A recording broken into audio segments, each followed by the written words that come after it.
everybody. Welcome You're to such a dork. Anyway, welcome to this is going to be our Evolve and Friday Night Smackdown review recap. Basically throwing our 2 cents in, telling y'all what we figured out since last night.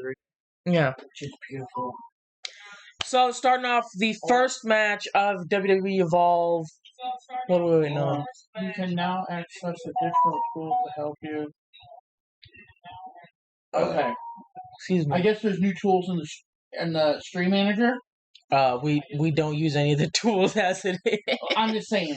Anyway, first match of the night.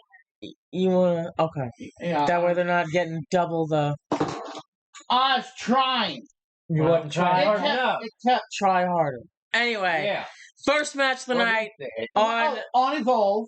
That's You already go to the bar, but I was getting yes. Well, I'm glad one of us paying attention because I thought we were supposed to be all doing this together, and I'm slow.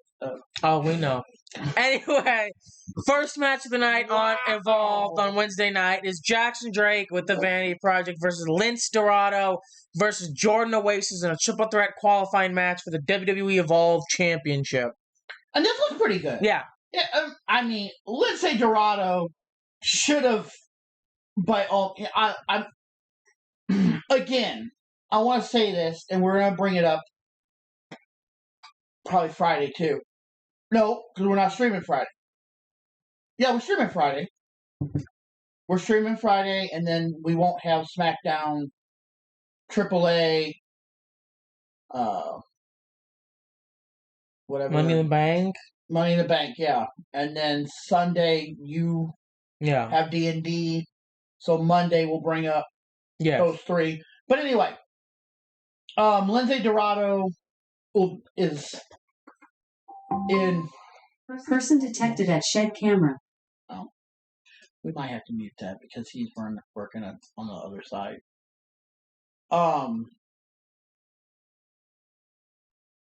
He's in AAA. Mm-hmm. The Mexican one that Rose Collide is with. So I think he's even supposed to be there. One of them that are... That'll be interesting because he was pretty good. He was. Like I said, Jordan Oasis, I mean, he was okay. Jackson Drake. I believe Oasis's whole thing is like he's a nomad. Yeah. Which was really confusing. Yeah, because you were really confused because he came... Person detected at Shed Camera. Yeah, turn that all the way down, the volume on top. Give us a second, guys. We're professionals here.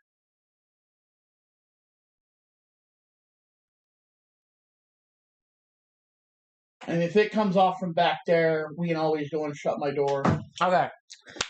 But yeah, you were really confused because he came down to the ring with like a backpack. He never opens the backpack, nothing. No, he just sets it on the corner of the ring, and that's really it. Which really gets me, if you're a nomad, okay, here's the thing. I understand it's a gimmick, and I understand it's an act and all that stuff. But I want you to wrap your brain around this for a second. Here's a nomad. It'd be great if he was like up on the main roster, but you literally are at the performance center. Like, there is nowhere to kind of like wander. Unless you always wander back to the same spot, which isn't a nomad. You get my point. Like, the nomad is supposed to kind of be like the wanderer. Like, always in a different place every night. You live at the same place. I think it was more of the idea that, like, he didn't have a house, he didn't have a car. I get that. But the point is, it's just one of those things. I get it's a great gimmick if he was up on the main roster. As someone, words are hard. I don't think we've ever seen him up until now. I think we've seen him once, and I just kind of brushed him off. Maybe. Because Evolve, here's the thing. With Evolve, it's really hard because they might be gone for a month and then wander back in. Yeah, because it's a lot of ID talent, They're not. It's not like Raw and SmackDown or they even got a NXT. set roster. Yeah, they have a set roster, but you also kind of have just people coming in and out. Yeah. So, which is not a bad thing at all. That's exactly what it's meant to be. But like I said, this is a pretty good back and forth. Drake and Oasis. It's more so Oasis showing off his power. What's his name? Lince Dorado showing off that high flying luchador ability, Yeah. like you would expect him to. But of course, it doesn't matter because actually, I don't think they did. Did they? I don't remember them getting involved. Actually, hang on, we're gonna have to look back. I think they did. I mean, they didn't. I don't think they did. I don't think they did. They got kicked out then, so I know they were out there. Because it says with Vanity Project, I know they were out there. They were out there, but I don't know if they ever actually got involved. I don't believe they did. All right. Well, anyway, no, they were gone because Jackson Drake was out there by himself. Yeah. At the end. That's right. So I don't remember if they got kicked out, but I know they definitely did. Like, he won this match, for all intents and purposes, fair and square. Yeah, like, they didn't get back in, but he did win, and he was standing there. Yeah. I think we went to commercial, at least here in the States, because I know they watch it on YouTube and, like, others, so I don't know if they get a commercially type thing, like, Probably automatic, not. or like they do, like they don't with Smackdown and all that. But it looks like he did kind of a little promo-y thing that we didn't get. Yeah, probably. But yeah, Jackson Drake wins it, so he is now not the number one contender. He is now the fourth and final man in our fatal four-way to determine. Which is now Jackson Drake, Keanu Carver, Sean Legacy, and Idris Enough in the fatal four-way. Which I'm not sure who that is, and they're like, he's returning and all that. Like, Edith Endra. I assume he was here on Evolve before they switched Evolve, or like when it was last on before they made it into a televised event. Because if I remember correctly, was Evolve ever televised, or was it just like in home? My phone's about to die because I've been on it all morning getting all this ready. So. But yeah, I could. Charger. Let me go get you a charger. That way you can have your phone out here. We're professionals, everybody. But I do believe, unless I am mistaken, which I very well could be, that Evolve was more of an in-house thing? Yeah, kind of. Like, it was a thing, and then it wasn't a thing, and now it is a thing. Yeah. Or if it ever was, like, televised, I don't know if they promoted it. They televised it? But it wasn't quite promoted, really? Yeah, it wasn't really, like, big promotion-y type. Yeah, it was like, oh, if you happen to go see this, that's cool, but also we don't really care kind of thing. Yeah, and now they're really kind of trying to give it to the ID talent and things like that. Mm-hmm. And then we have a really quick promo backstage where the High Rise say that Jack Cartwheel and Cappuccino Jones are going to run into a brick wall tonight, that the pressure is going to knock them down. 10 inches. That better be long enough. 10 inches? Yeah. 10 foot. Yeah, that's a 10-foot cord. 10 inches would not have been long enough. It would have still been down there. Oh, well. Anyway, then Jackson Drake comes out, he gets a microphone, he says, no, Stone and Rosenberg, go ahead and pump the brakes. Daddy is about to speak. Yeah, that was what the promo we got. Yeah. I knew he had a mic and they weren't out there. Yeah. Daddy is about to speak and everyone wants to hear me. And nobody wants to... Anyway. No, nobody. Week after week, myself, Zeta Steele, Bryce Donovan, Brad Baylor, and Ricky Smokes prove that the Vanity Project is the hottest thing going on in WWE Evolved in more ways than one. And guess what? We're just getting started. Because I'm going to bring a little bit more drip to the Vanity Project next week when Jackson Drake wins the WWE Evolved Men's Championship. And then the Idris Enough. Yeah, that. Like I said, that is the most Marvel superhero name. Because, like, what we got? Peter Parker, Reed Bruce Richards, Banner, yeah. Reed Richards, yeah. The Fantastic Four. Well, Ben Grimm's different. Well, I know, like Fantastic Four, as in just the team name. And what is it? Jonah. Otto Octavius. John or Joseph. The boss. Like, what can't I think of his name? Like, J. Jonah Jameson? Yeah. I mean, I love Stan Lee. Stan Lee was absolutely great when it came to comic books and whatever. He is and forever will be the king of comics. Okay, but the names, I don't know, buddy. I know you gone, but They worked, obviously. But anyway, yeah, most Marvel name ever, like old school Marvel. Yeah, Idris Enough. Mr. Drake. I find it funny. No, actually, I find it hilarious. How could you stand there and call yourself the hottest thing going in Evolve? Especially when you got a guy like me, the EOE. He says it right after that. I know, but I'm talking about like the epitome of excellence. What is epitome? Like the definition of, essentially. You know, we have I'm like 95. That's what it means, but there's probably a. That makes sense what he's using it for. I'm pretty sure it is like. Epitome. It's not a word that I would normally. Or thing that is a perfect example of a particular quality or type. Okay, so he is the perfect example of excellence. Yeah. Basically. But his one sounds better. I understand that, but I'm saying that's essentially what he's saying. Okay. Idris Enoff standing right here, right now. Oh yeah, you hear it. Hey, this match next week, it's a moment you've been waiting for a very long time because these people know it. I've been working my ass off. I've been grinding for the past 4 years to let this slip through my fingers. So you want the championship? Well, I got some bad news for you. You're going to have an empty hand because that Evolve championship is going around my waist of Idris Enoff. And then Shawn Legacy comes out and he says, okay, all right. Couple weeks ago, Vanity Project wanted Lexis King to make sure that I didn't compete in the Fatal 4-Way. Now, I'm not the one to make excuses. Lexis King was the better man. But as you can see, I'm still standing, baby.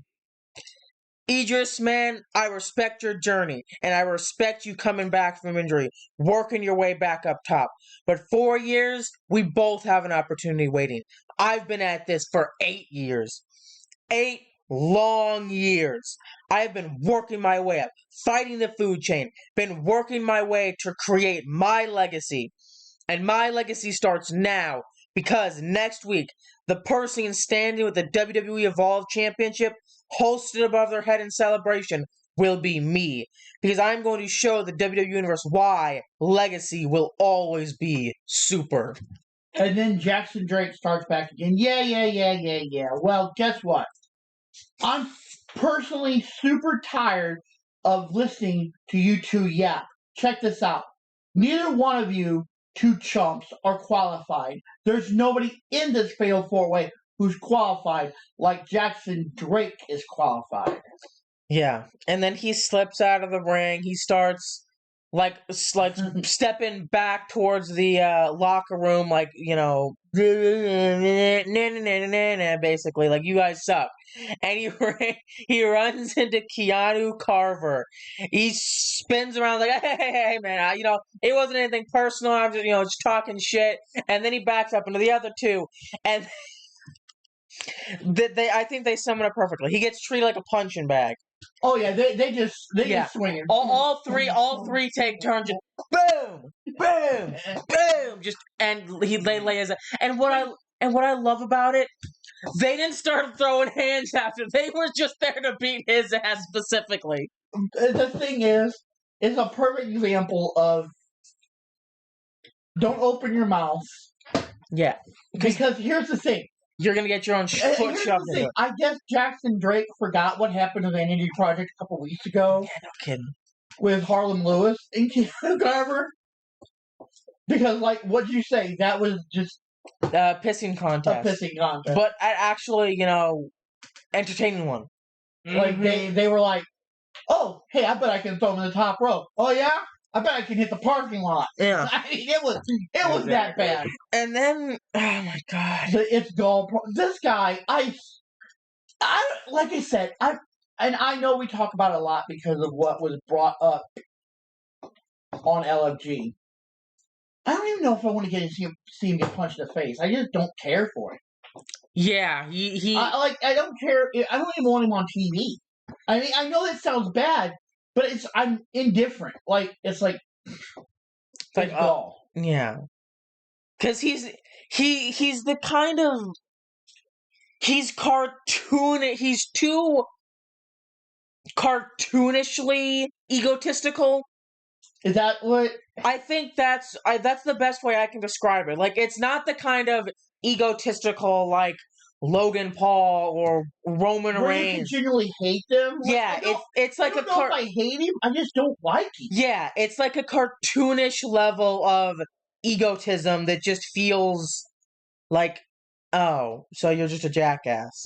Mm-hmm. But not enough to like, oh my god, you are such a jack. Like, I'm just like, a Logan Paul level, or yeah, like a Roman Reigns, where they're entitled, and it's cartoonishly overdone. And I get that's the bit. That's like his thing. I don't care about him one way or the other. Yeah, and I think that's, to be fair, he's only been there what, 2 or 3 times? Yeah. So I feel like maybe it's just a matter of, I feel like the more we see of him, the more we would grow to hate him. But as of right now, it's just like, oh, he's kind of a douchebag. Yeah, but anyway. He comes out and he says that this is the he's actually like in a pool. Yeah, he's like out on a pool, like sunbathing, hands behind his head, shades on. He says, this is the life of It's Gal. After my grueling gym routine, the abs are flexing, the quads are quoting. Quadding. Yeah, I don't. What the fuck does that mean? The quads are quadding. I don't know what the quads are quadding. What do quads? I don't know. Anyway, the pecs, they're popping, and now it's time to catch some rays. But I can't fully enjoy my fun in the sun because of this gall wannabe, Troy Yearwood. Everyone in WWE Evolve says that you have the body of an Adonis, the best physique in Evolve. Are they blind? Let me tell you who has the best physique in Evolve. It's Gal, standing here at 5% body fat, looking like $1 million right now. So, Mr. All ACC Hammer Throw Star, this is your first and final warning. You better stay out of my way, because when you are in mint condition, there is no competition, dummy. Again, we brought this up last night. I know Evolve is recorded at the Performance Center. Mm-hmm. Okay. Has he gone and looked at the locker room or the training room? Yeah, the scoreboards? Yeah, because at least on LFG, unless it's changed over the course of time. Yeah. But let's just assume it was during LFG. Okay? Troy Yearwood is at the top of every weightlifting, push-up, built body thing. Yeah, he has, like I've said, he has all the physical ability in the world. It's just a matter of translating that into in-ring capability, but even more important than that, a character. Yes, the character, the charisma, the personality. Because like I've said, if you have one thing, wonderful. But it's not going to mean anything if you don't have the other. If you could be a literal super soldier. Captain America could walk into WWE right now, but if his personality is a fucking brick wall, that he'd never get signed. Meanwhile, on the opposite end, BJ Ray. BJ Ray is different, I feel, than It's Gall. Because, okay, like we said, I genuinely would love to see, and we said it, I want to see Billy Ray, Bully Ray, Bubba Ray Dudley, whatever you want to call him, get up and just punch him square in his eyes. Oh, absolutely. But I want to see him would I pay to see him get punched in the face? 100%. Yeah, that's what I'm saying. Again, I at least have some feeling towards him. Yeah, but that's what I'm saying is you can have all the charisma, because it is charisma, just The bad kind? The bad kind. The bad kind of charisma. He has all of it. It is oozing out of him like a fine sap from an oak tree or a maple tree or whatever. A tree, yeah. But his in-ring ability is at best. Who?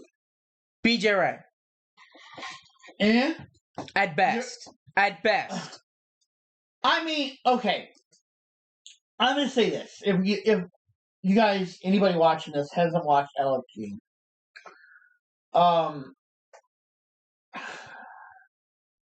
his moves were stiff. Yeah, but then we move on because we've already been going over this for 20 minutes. At this rate, we're going to talk about the show longer than the show actually went on. So I'm trying to get us a little bit moving here. Drew Martinez has a backstage interview with Jack Cartwheel and Cappuccino Jones. The pot is hot tonight, and it's extra large. High Rise are big and bad, but you can't hit what you cannot touch. It's their power against Cartwheel and Jones' speed. It's simple physics, momentum, leverage, stick and move. That's the game plan. They have a triple shot of energy, and they're going to turn Evolve on its head. And then we get to the second match, the High Rise with Wesley versus Jack Cartwheel and Cappuccino Jones. And I'll give them the credit. Jack and Cappuccino. I'm going to say Jack and Jones because saying Jack and Cappuccino just sounds weird. Jack and Jones did pretty well, but they were not fast enough. They were not Fraxium. Well, here's the thing, too. They made a comment, and I think it was on here, but they made a comment that they were fast. They were going to use their speed because speed always takes out power. I mean, yes, it can, only if you use it right, though. But that was not what they did. That is not what they did. No, they got mad. No, granted. They had their ups, but when they dropped... They dropped like a cinder block. They got dropped like they got dropped by two big-ass powerhouses, so... Because High Rise is pretty damn powerful. Yeah, they like 560-something pounds, I think, combined, yeah. Two big, beefy boys. So, yeah, they wind up just obliterating. Yeah, and then, like I said, the High Rise wins via pinfall. Then we go backstage. Stevie Turner has signed Jin Tala, a.k.a. Layla Rell, to the Evolve brand. Which we watched her. And I'm going to say this. She was good. And again, it's like the Troy Yearwood thing. They were good. And this is their path to being great.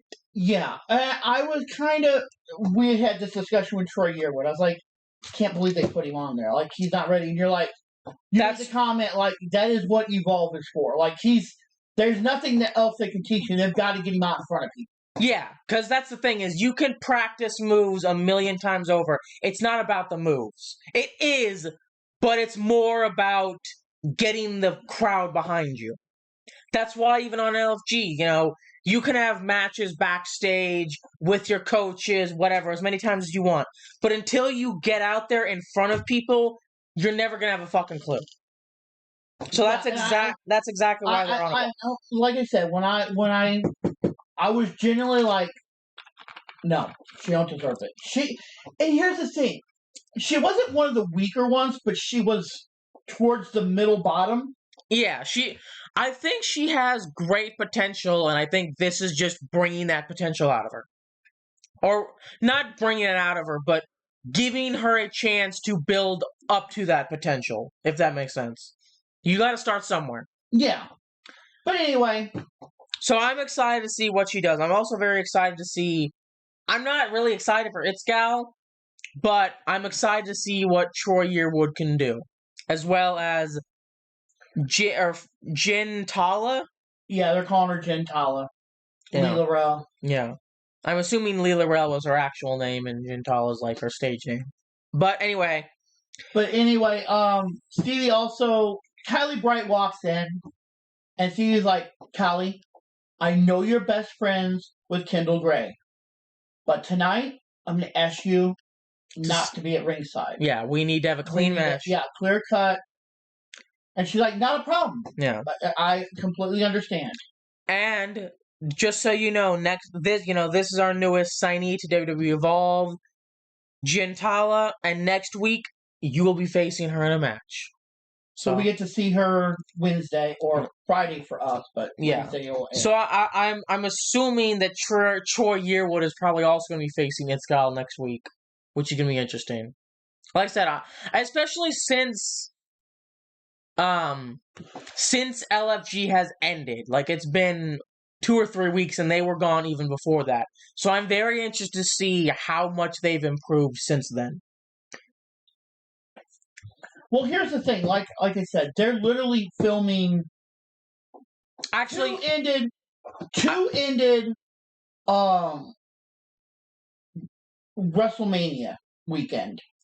So Stand and Deliver ended at Stand and Deliver. So 2 started filming at Mania.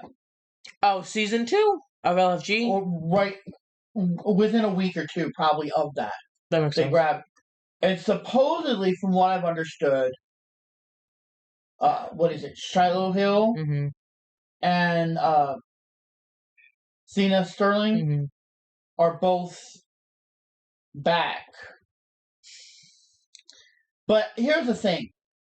I'm going to say this. Here's the thing. I don't agree. And Xena has got a huge push behind her. Well, here's the thing. I feel like they made it to the finals. Then this is my opinion.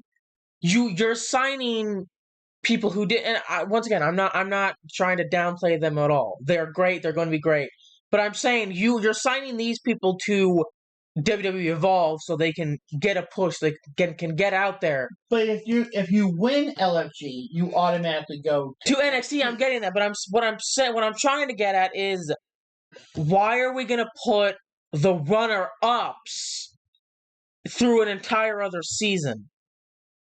That's just what I've heard, that they're automatically in season 2. Now, I don't know how they're involved. For all I know, I don't know. That seems like a strange. Maybe that's just me. And then Natalya comes, and we find out that she'll be presenting the winner of tonight's main event, the inaugural WWE Evolve Women's Championship. Then we go backstage, and Wesley is proud of his boys. He knows that Jack Cartwheel and Cappuccino Jones have a lot of potential, but potential doesn't quite measure up to Tyson and Tyreek. Wes has no problem coming back to Evolve next week if Cartwheel and Jones have something to say. So I'm assuming that's going to be a continuing story thread as well.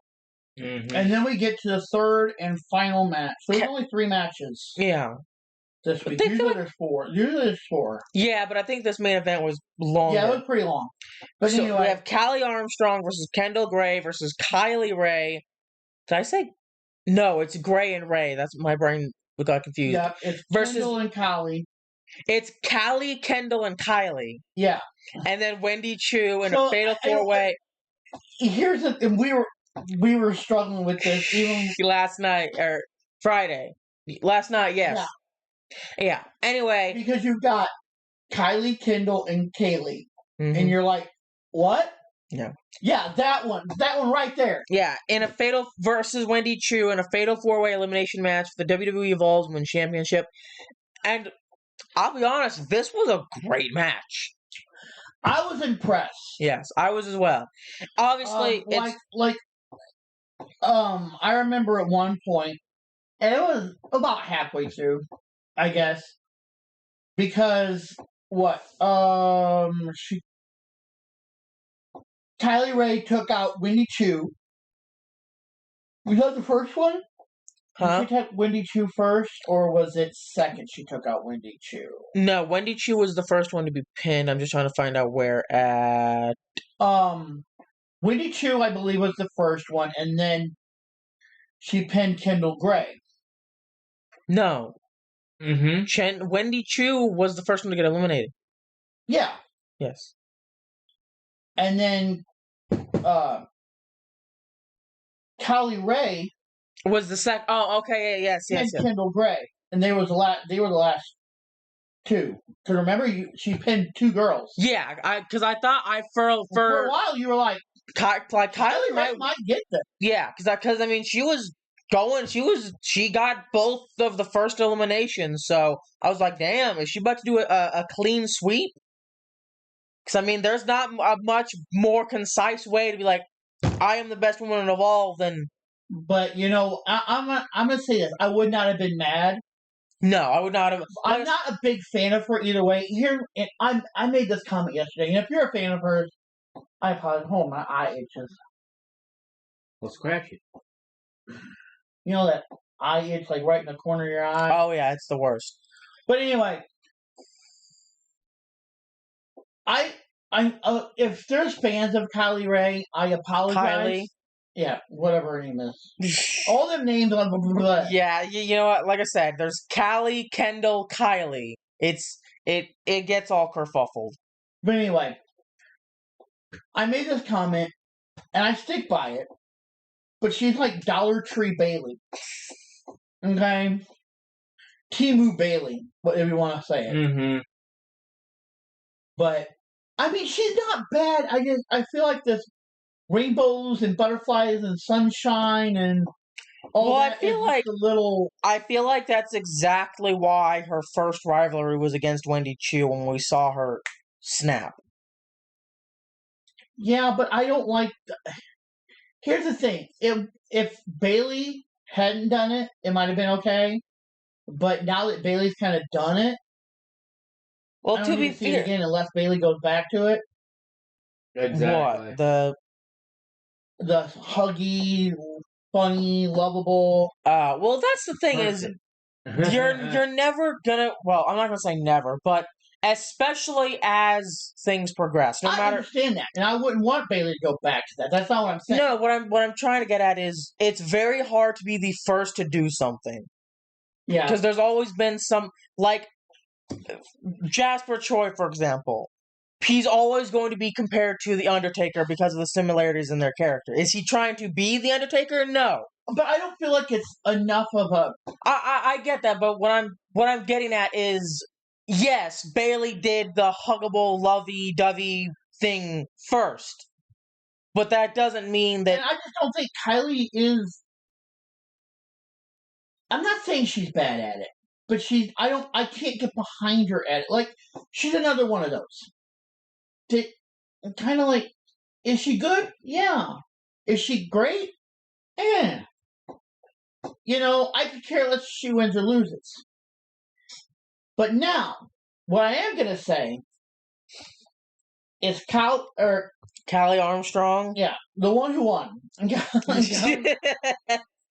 All these K names.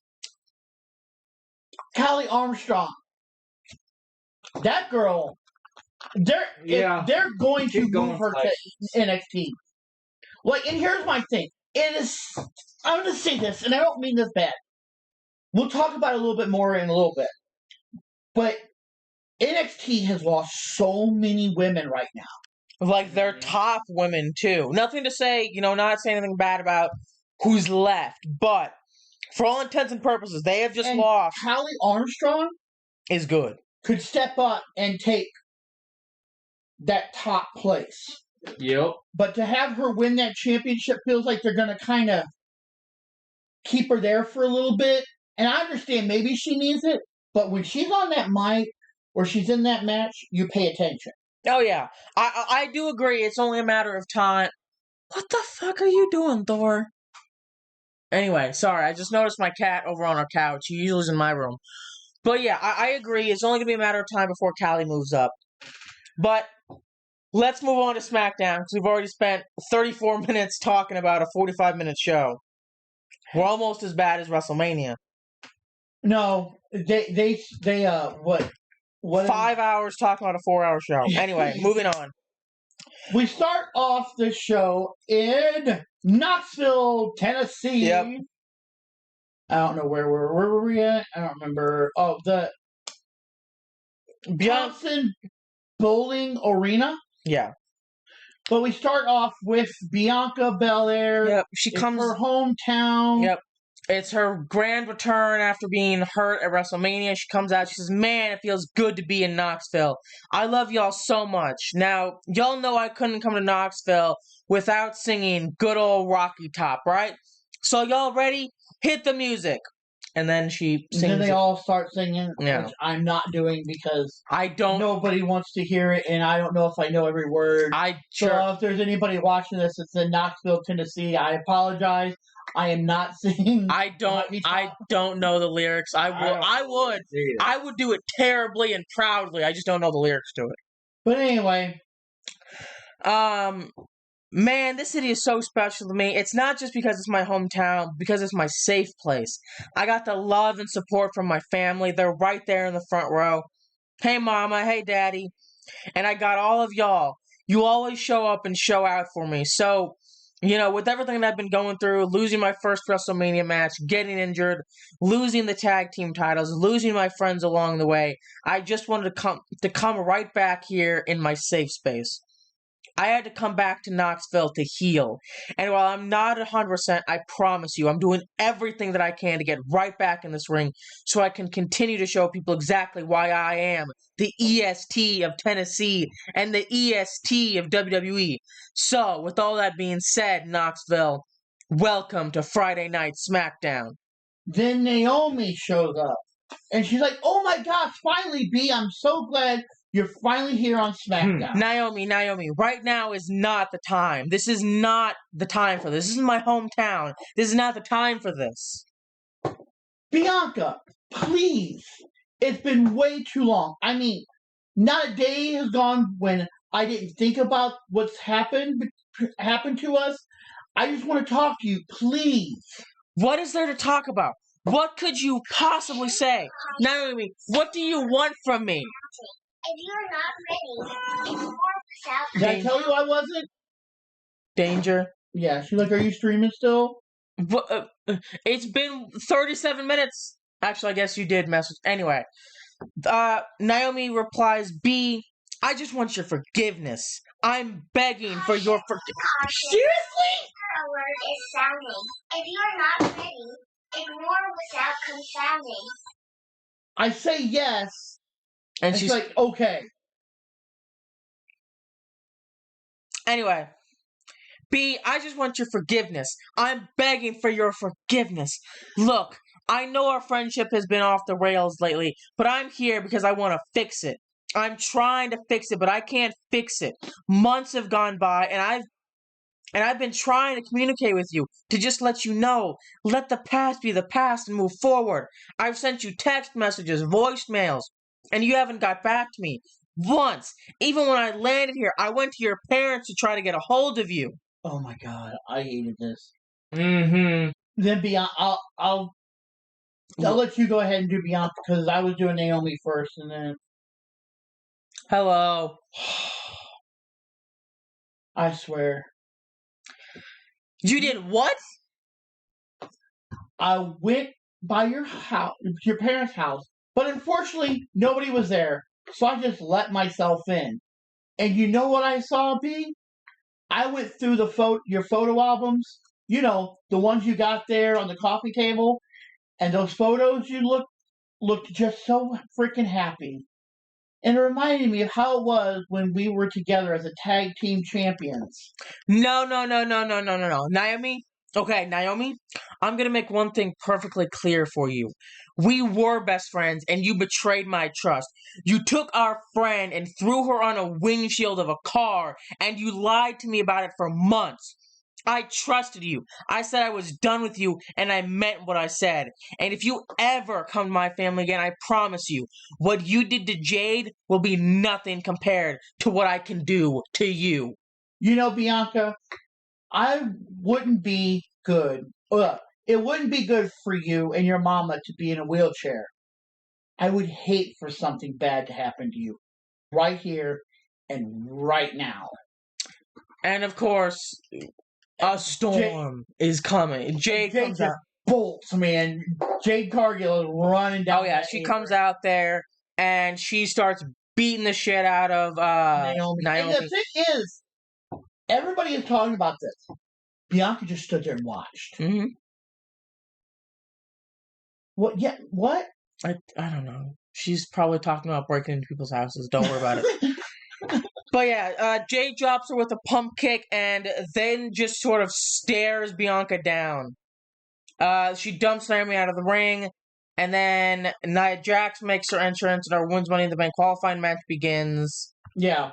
So we get the first match: Jade Cargill versus Naomi versus Nia Jax for the qualifying of Money in the Bank. Yeah. Which was actually pretty good. Pretty good. Of course, Naomi and Jade start beating the hell out of each other first and foremost, but eventually, Naomi and Nia Jax team up to take out Bianca Belair since she's the biggest threat. And that Naomi lasted all about 3 seconds. Yeah, because Naomi tries to pull one over on Nia Jax, get her with a roll up. She gets like a 1 count. What? Okay. I don't know. Why are we questioning her? Anyway. What? Never mind. I don't even know if I want to know what you're talking about. But yeah. After that, Bianca Jade gets back up. They start tussling at it, but eventually Jax drops both of them, pulls them over into the corner to try and hit them both with an Annihilator. Naomi managed to roll out of the way, which means... What? For what? Allow. So maybe we can.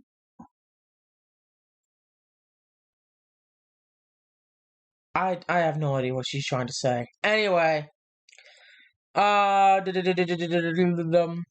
yeah. Nia Jax tries to hit them both with an Annihilator. Naomi rolls out of the way, which causes her to lose her balance, letting Naomi get the roll up and the pinfall. She is now going on to Money in the Bank. Oh, okay. Because I'm sure trying to figure out your...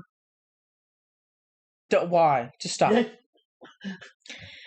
Because I feel like I'm supposed to, being her best friend, brother thing that we are. But then we go backstage. We see Solo Sikoa walking in the back with Jacob Fatu and Jason Mateo. Solo talks about how they need to stick to the game plan. Solo wants Jacob to qualify for the men's Money in the Bank match. And then they run into R-Truth. And we get little Jimmy back! Yep. Yay! Truth is talking to little Jimmy. Truth says that he's never seen JC Mateo a day in his life. And then he asks Solo, "Is this your son?" He's kind of husky. Yeah, he's kind of husky. And he asks Solo if he can take JC to the ring and teach him a lesson. And Solo's like, "I ain't got no problem with that." So Truth says that JC is thick-boned and walks away. And then Solo says, "You know what, go out there and have some fun with them." And Jacob says, "Let's keep it 100.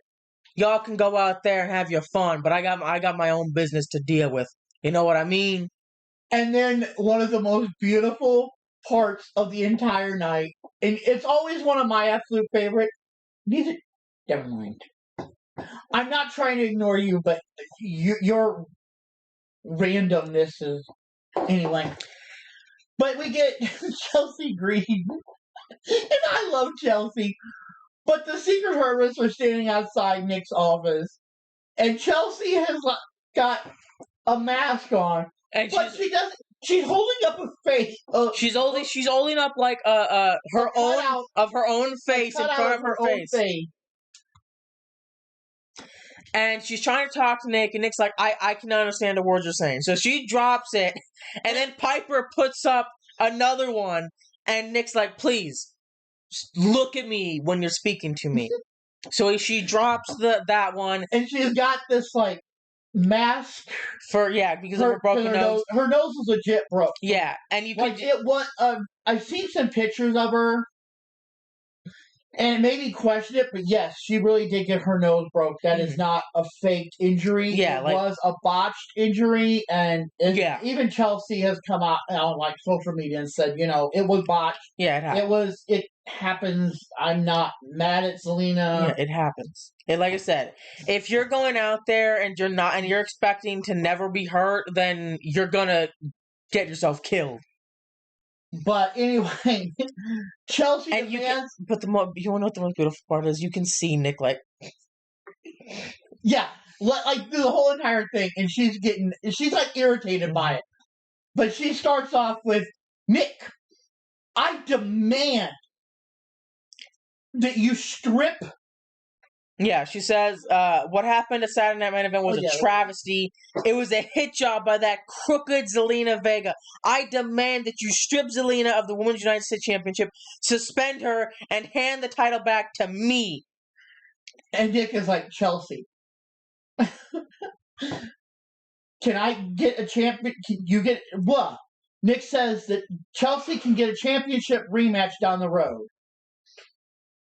But she's not medically cleared, so she'll have to wait. He then tells her that Alba Fire can have a match with Zelina later on tonight. Yeah. If he leaves her alone. No, because Chelsea volunteers Alba Fire. Excuse me, she's clear. Okay. Because Chelsea's the one who's like, Alba will beat her, and you can just see Alba. Alba's like, wait, what? What? What? Huh? And Nick's like, fine, she can have the match on one condition. Just leave me alone. And Chelsea's like, go, get out. I love Chelsea. I mean, okay, we've talked about this several times. Chelsea is absolutely beautiful. Mm-hmm. Like, the character is great. Like, I don't even want to hit her. I want to see her just flail around. I don't want to hit her. I like her. I like the character. I just want to see her fail and flail around like a fish on great. Like when she loses the title, Nicholas! She starts screaming. It's hilarious. It's so beautiful. I love it so much. Especially when he screws her, or she thinks he's screwing her. Yeah. And he's like, "You got a match tonight." What? Secret Service is not out there. What? No, I need my Secret Service out there, Nicholas. He'll just walk away, and then she starts screaming, Nicholas. It's fucking great. I love Chelsea. Like I said, love her, hate her. The character is absolutely gorgeous. Mm-hmm. I would get a shirt and support the Green Regime. I'm telling you. Then we go backstage to her. Byron Saxon is having an interview with Tiffany Stratton. He's like, how are you handling the pressure of suffering the consequences of Money in the Bank? You know, Tiffany says that she can't wait to see who wins the Money in the Bank because she'll handle the pressure by being prepared. Having this championship makes her the number one threat in the division. Let's be honest, Tiffany has always been a girl that people are obsessed with. She says that whoever cashes in on her will be making a huge mistake. Then Naomi walks up, and she's like, Tiffy, you thought Nia Jackson's a problem? You ain't seen nothing yet. I'm going to win Money in the Bank, cash in that WWE Women's Championship, and then when I want, where I want. Mm-hmm. Don't forget that, Tiffy. Yeah. And then Alexa Bliss shows up. Yeah, she's like, I wouldn't be worried about Naomi. I'd be worried about me. So obviously, but let's be honest, neither of them are winning it. Nope. We already know. Because we got one more, and it's our girl. But we'll announce that here just a minute. I'm so excited. I can't wait. Monday night is going to be freaking great. Yep. Mm-hmm. Then Joe Tessitore and Wade Barrett hype up the upcoming Fatal 4-Way NXT North American Championship match at WWE Worlds Collide with champion Ethan Page taking on Rey Fenix, Javon Evans, and Laredo Kid. And I'm going to be honest, like I've said. Well, Ethan Page. Oh my God. We already know who's winning this. Who I want to win? We already know who's winning this. Who I want There's to only there's only two options to win it from the get-go. Well, yeah. So, either Ethan cheats to retain, or Javon Evans. Javon wins it. Because, like I said, I would not. He's been Your boy Bouncy. Mm-hmm. And like I said, he's going up to the main roster very soon. Oh yeah. If they don't, and here's the thing, which actually, you know what I just thought of? He was on there last night, wasn't he? Yes, but what I'm saying is, here's the thing. Look at what they did with Stephanie. Look what they did with Perez. Look what they did with Julia. So Ethan might keep it. But here's the thing. Well, that wouldn't make sense to me. I feel like in order to go up to the main roster, you have to, and maybe I'm wrong, but you have to have held at least one title in NXT. And I don't think he's held either. Jordan hasn't either. There's already talk she's moving. That's true, I guess. I don't know. Maybe I want him to move up. I think he could be phenomenal. But we'll see. Your boy Bouncy. And then R-Truth, I love you. You're great. You're a national treasure. But this was not a good idea. Yeah, I don't know what crack Truth was on. I think Little Jimmy was talking to him, and I think so. Well, I think he was talking to Little Jimmy, so he don't need to be listening to Little Jimmy. No. Little Jimmy gonna get him in trouble. Little Jimmy got him his ass whooped because this was a slaughter. JC Mateo. I mean, I'll give R-Truth his props. He got a few good hits off, with his bootleg John Cena moves.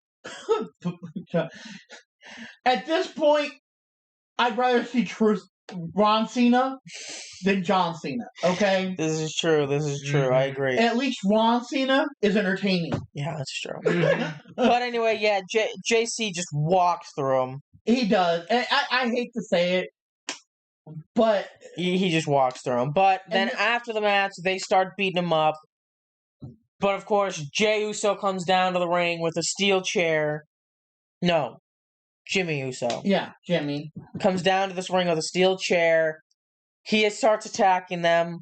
Well, he attacks Jason Mateo. Solo Sikoa just stands off in the corner like, hey, we're family, He's trying to get him back on his side. Then JC comes back to the ring, blindsides Jimmy. And Solo's like, no, what are you doing? What are you doing? Let's go. Let's get out of here. Yeah, because he's trying to recruit him again. Yeah, he's trying to recruit Jimmy for some dumbass reason. But then we get the thing for the Cody Rhodes. What do you want to talk about with Brandy? Mm-hmm. We don't need to rehash that. I want to watch it. It looks cool, but again, I ain't watching it with Stephanie. We just don't have time. Yeah. But the Street Profits come out to the ring. Montez Ford starts off. He says, Knoxville, Tennessee. Oh, I love everything about you and what I have too.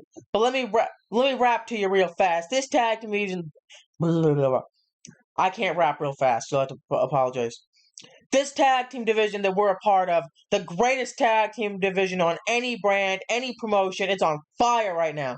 But just like the gorilla fears us, make no mistake about it. Let's not forget who's leading the charge right now. The Street Profits. And then Angelo Dawkins steps in. I mean, hey, we got all these tag teams coming for us right now. We got DIY, Motor City Machine Guns, Fraxium, and now the Wyatts. Sick. But you know what? Basically what Big Bro is saying is, it doesn't matter who it is. We'll happily defend these championships against anybody. And then Nathan Frazier and Axiom show up. Yeah. And Nathan Frazier's like, all right, well, since you're out here talking about defending those titles, yeah, me and mi amigo didn't exactly get a fair shake last week, so. And then Montez Ford is like, Fraxium. Is it? listen, man, congratulations. You guys, you've been on a roll. But up until the Wyatts showed up in our business last week, we kind of had y'all beat. And Ashton's like, wow. I mean, sure, man. Maybe you did. Maybe you didn't. And I guess thanks to the Wyatts, we'll never know. And then Nathan Frazier goes, yeah, now that those shenanigans from last week are behind us, I think it's fair to say that Fraxium and the Street Profits should run it back. I agree. Mm-hmm. And then Alex Shelley from Motor City Machine Gun show Come up, and Alex Shelley says, "Okay, sorry to interrupt, but Fraxium, let me see if I got this right. So, your entire basis on getting a rematch was that the Street Profits never beat you, right? Let me rack my brain. But last time I checked, the Street Profits, you've never beat us. So, if you're going to be handing out title matches, we'll take one." And then we get Candice LeRae, a.k.a. DIY. And she's like, no. I'm pretty sure you losers have had like a million chances, and you nerds you just got here. And then Chris Sabin says, they just got here. See, I think you just got here. So why don't you do us all a favor and shut up, Candice? And then Johnny Gargano. And you know what? I've got to defend Johnny with this one. I know it's staged, but that is his real wife. Mm-hmm. And I know it was staged. But I think if you got married, even if you were in wrestling, or was supposed to be your girlfriend or whatever, somebody says to your girlfriend to shut up, those fighting words. Oh, yeah. But also, Sabin's right. Just shut the fuck up. I agree. Hey, you shut up, idiot, okay? You shut up. The reason we had to bring in my beautiful wife here was to even the odds against whatever this is, okay? It's obvious. Everybody can see there's a conspiracy in the tag team division. And to hold down the BTTITW, which I have no clue what the... Best tag team in the world. Is that what it? Yeah. All that is? Best tag team in the world. And now with the Wyatt 6 showing up? Oh, yes. I'm gonna kill you, cat. Is that Thor? Yes. That cat only stays in for about 10 minutes. Person detected at front doorbell. Anyway. Then Tommaso Ciampa... Yes, exactly. That, totally, you already know that. He wants to see what's on the other side. Mm-hmm. And it's a he. You know that. Yeah, Thor, yeah. Tommaso Ciampa says, we don't talk about them. Forget... Oh, right, because he says, and now with the Wyatts, and Tommaso's like, we don't talk about them. Forget that he said that. Scratch that. Back to business. You have all killed the tag team division that we've built. Matter of fact, let's hold a moment of silence right now for the death of the Smackdown tag team division. Everybody, stand up. Bow your heads. A moment of silence begins now. And they all off instantly. Mm-hmm. And then okay. Here's my question: are they just out in the crowd, or are they under the ring? Usually under the ring. How the fuck do they get down there without the crowd seeing them? There was a video at one point for Randy Orton when he jumped up behind John Cena. And yes, they are under the ring, but it seems like 5 of them being under the ring would be a little ridiculous. But here's the point. What they will do is they'll go and bring a crew out there, between matches, whatever, that you don't... To clean, yeah. To clean it, and there'll be some of the crew, and then they'll all line up on one side, and one will tuck up under. I guess that makes sense. And then take off the crew shirt or whatever. That makes sense. But they'll have all their hoodies with crew on the back. But what's a way more fun idea? It's like the Batcave. Just have a secret entrance that goes from Gorilla to under the arena, up under the ring. I know that's not how it is, but that'd be really cool. Anyway. The lights go off, and the lights come back on, and the Wyatt Six's like behind, or the Wyatts are behind them, I guess. Yeah, Uncle Howdy appears on the top turnbuckle. Eric Rowan clotheslines, bonus machine guns. Dexus Loomis with a cannonball senton on top off the top turnbuckle. Joe Gacy with a handspring double lariat to Fraxium. Gacy powerbombs Loomis into Axiom. Nikki Cross jumps on Candice LeRae. Whoa! No. That's not how it happens. Rewind This, my friends, is what actually happened. this little shit stain, Tommaso Ciampa. Nikki is up on the announce table.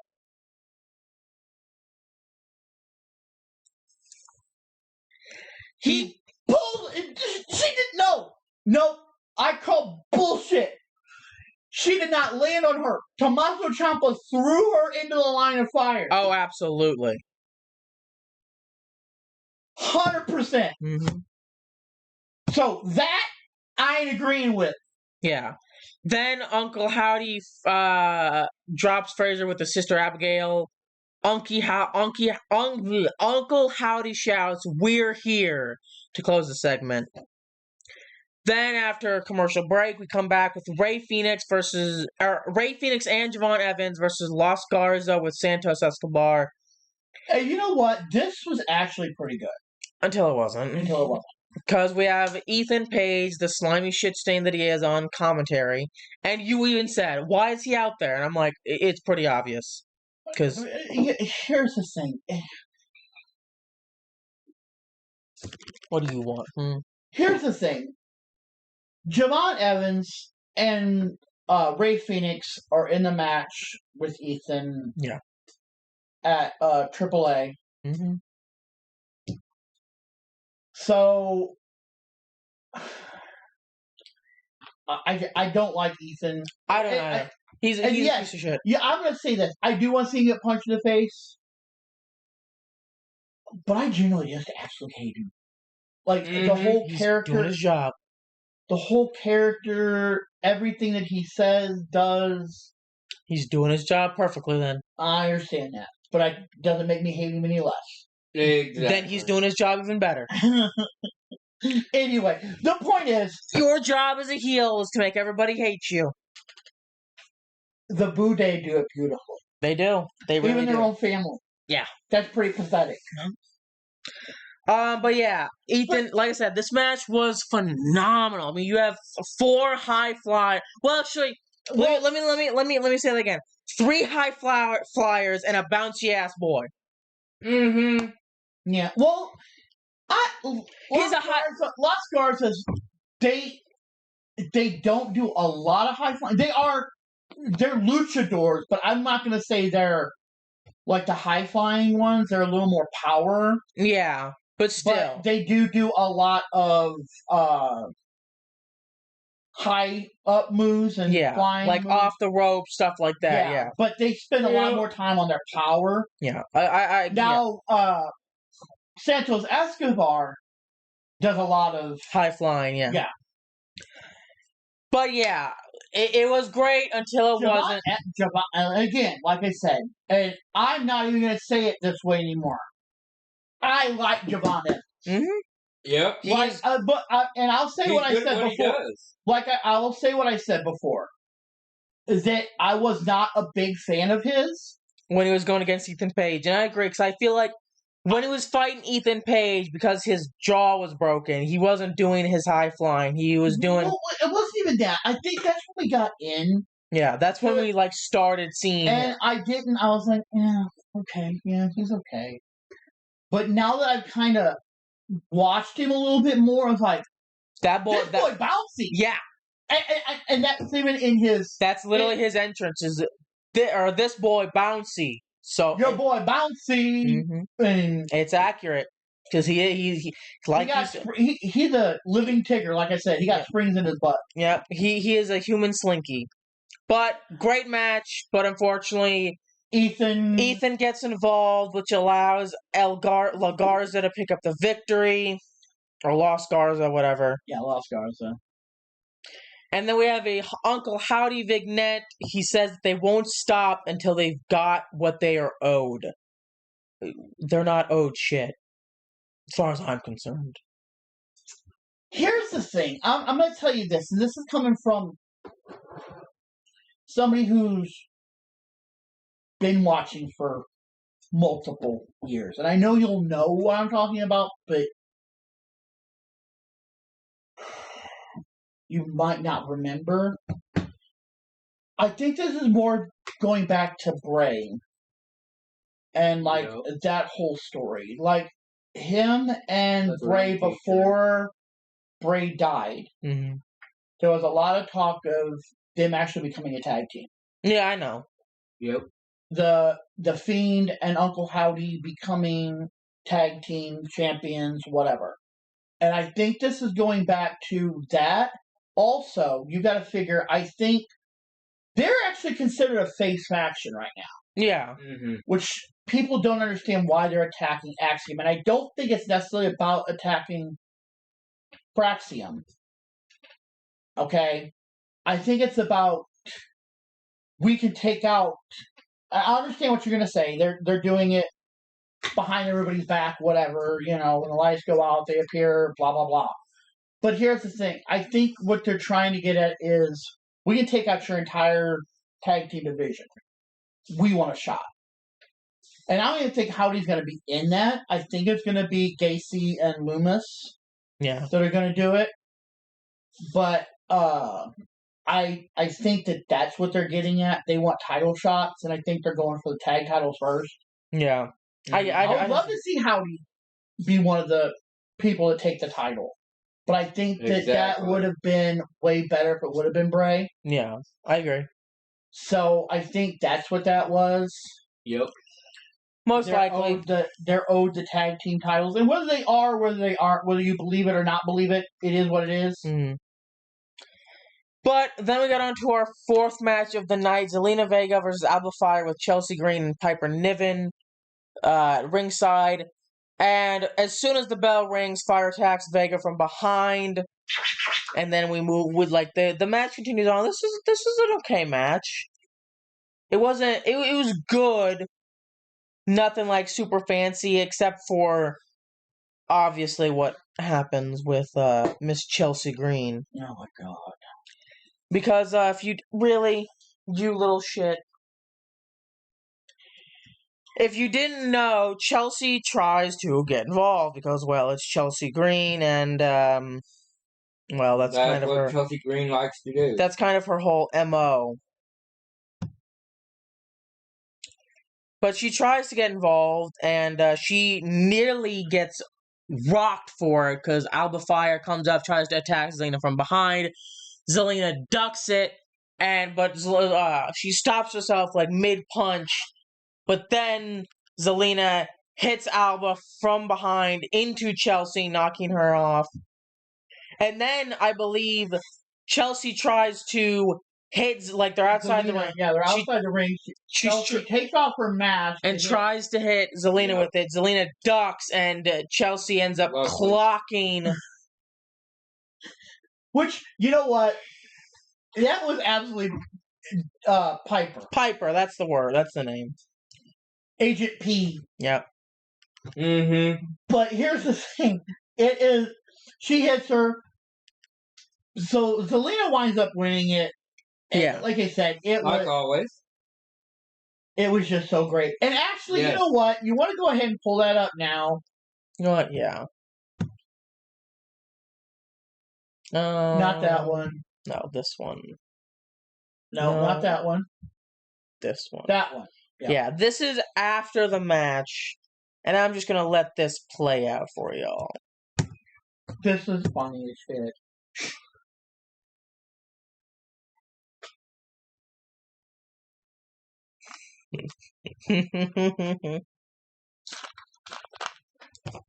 Yeah, go there by Kyle. He ain't gonna hurt you.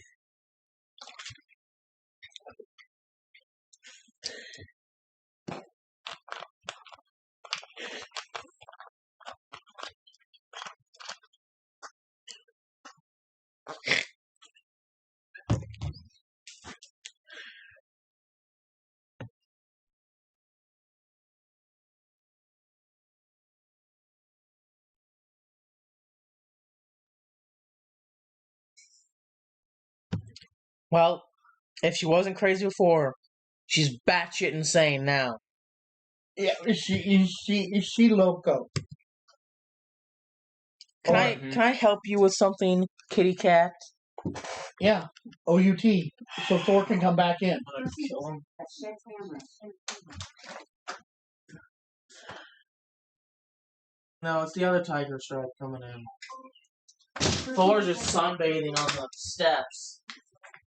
He'll be in a minute. No, I won't. Huh? Yeah.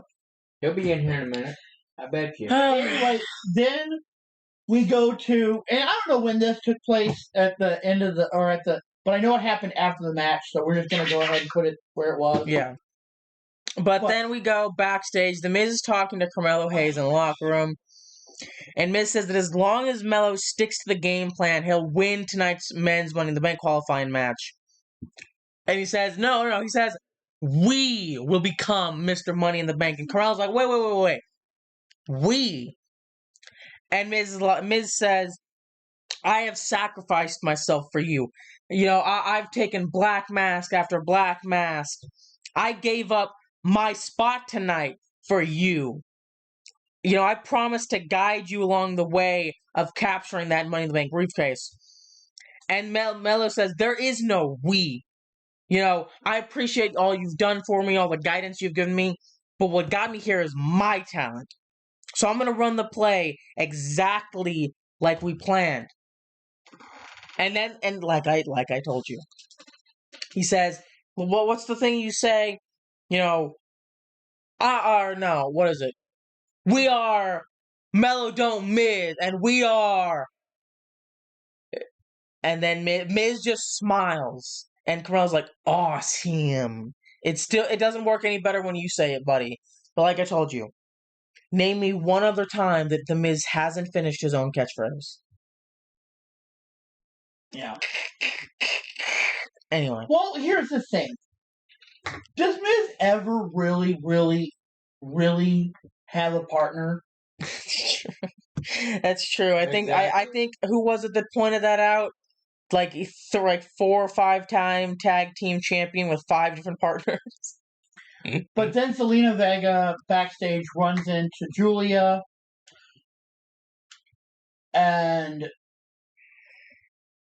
Julia's like, I see you, Zelina, but I see that title more.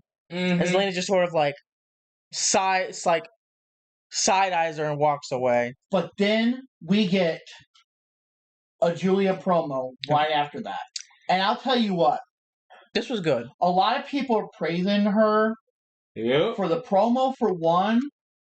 And that you gotta understand, before she even hit WWE, she was just barely able to speak English. Mm-hmm. Mm-hmm. Barely. Like, it was completely, like, broken. Mm-hmm. Mm-hmm. So, but this is her now. Yeah. She says, throughout my entire career, even back when I started in Japan, I had one goal. It's not to be the best. Everyone says that. It's... That's not what she said. No, that's not what she says. Everyone says that. It's hollow and empty. My goal is to be indisputable.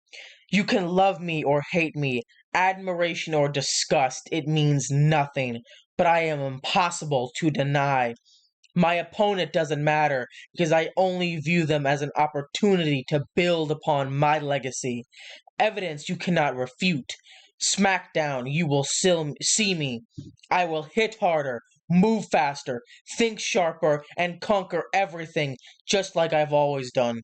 The question isn't who's going to let me, it's who is going to stop me. If you can stop it, stop it. And you know what? I know we say a lot about Stephanie, and I'm never gonna. But I've said a lot about Julia too, and those two are like. Oh, absolutely. Julia is almost nose to nose. Phenomenal. And I agree with that. You know what? It's just like we were talking about the other day. Stephanie comes up, she takes Io's title. Julia takes Tiffy's title. They both retain until Crown Jewel, and then they go head to head for the Crown Jewel Championship. That's how it needs to happen. Because we do need a rematch with those two from NXT. Oh, absolutely. And then we have a Damian Priest promo. He comes out to the ring. He says, Tennessee, ever since I beat Drew on Saturday, it's like I'm breathing in fresh air. You know, there was a time where if I lived on a street and we were beefing with another street, man, that war could go for years. But in WWE, if you have a beef with someone, you have a match and it's over. But Drew and I, well, we went over a year, and that's not normal. We both took that beef into a cage. Now I can feel it. You can see it in my face. We went to war. At the end of this war, Saturday night's main event, I gave him a concerto. I walked out the door and I put his ass in the past. Now I know Drew is somewhere recovering from his scrambled brains, but I know he's watching, so I want to say something to you, Drew. I still can't stand your ass. But the Drew McIntyre that stepped into that cage wasn't the same guy that hides behind his phone on social media. That was the old Drew, the warrior, and I appreciate that. Now, I'm not going to ask what's next for Damian Priest. I'm going to tell y'all, and I'm going to tell the locker room. It's the same thing I wanted when I came to Smackdown. It's championships. Now, this war cost me an opportunity at being at Money in the Bank, but that doesn't mean I don't have my eyes on a certain champion.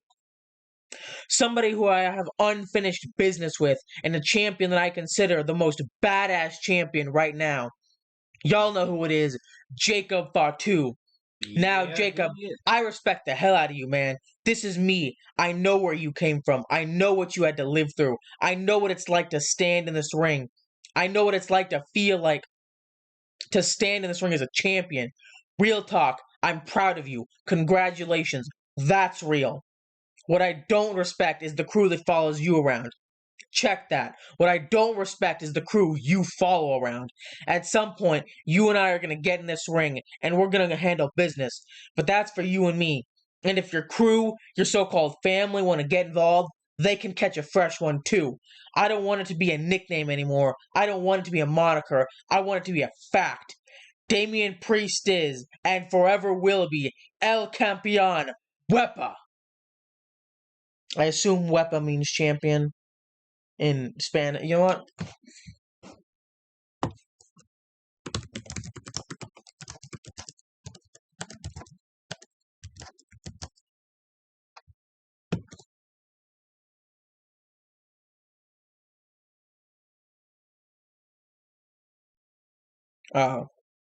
Excitement or encouragement? Excitement, probably. El Champion, yeah. That makes sense. Then we get to our fifth match of the night. Oh, right, because this was the main event. I forget. Yeah. You know what? For what it was, this was a great match. This was a genuinely, really, really good match. Jacob Fatu versus Carmelo Hayes with the Miz at ringside versus Andrade El Idolo in a men's Money in the Bank qualifying match.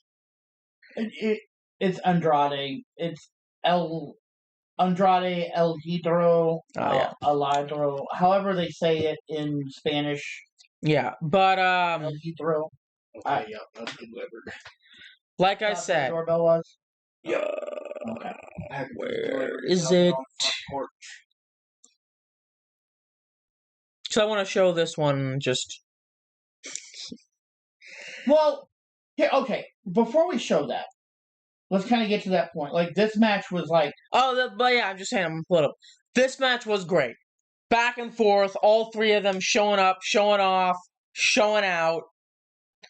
Obviously, The Miz attempts to get involved, but this is Jacob Fatu we're dealing with. So, he gets his ass beat. Why is it not loading? Because I moved it back and I haven't started. It'll be fine. Oh, okay. But Miz gets his ass whooped. He gets sent to the back to seek medical attention because he's a idiot. And then, about I'd say halfway through this match, we get this beautiful scene right here. When Jacob Fatu says all gas, no brakes, he meant that shit from the depths of his soul. My man was flying. And he was in fact saying that from the depths of his soul. Because there was all gas, there was no brakes, and he just ate, not concrete, but he ate barricade. Yeah, he ate that barricade, man. I mean, he did turn around, but I think that was more. It was meant to be like a running hip attack, but yeah. Still. But that boy Luckily, did not he did turn stop. around. That boy did not stop at all. Nope. It was like 100 miles an hour into a brick wall. Nope.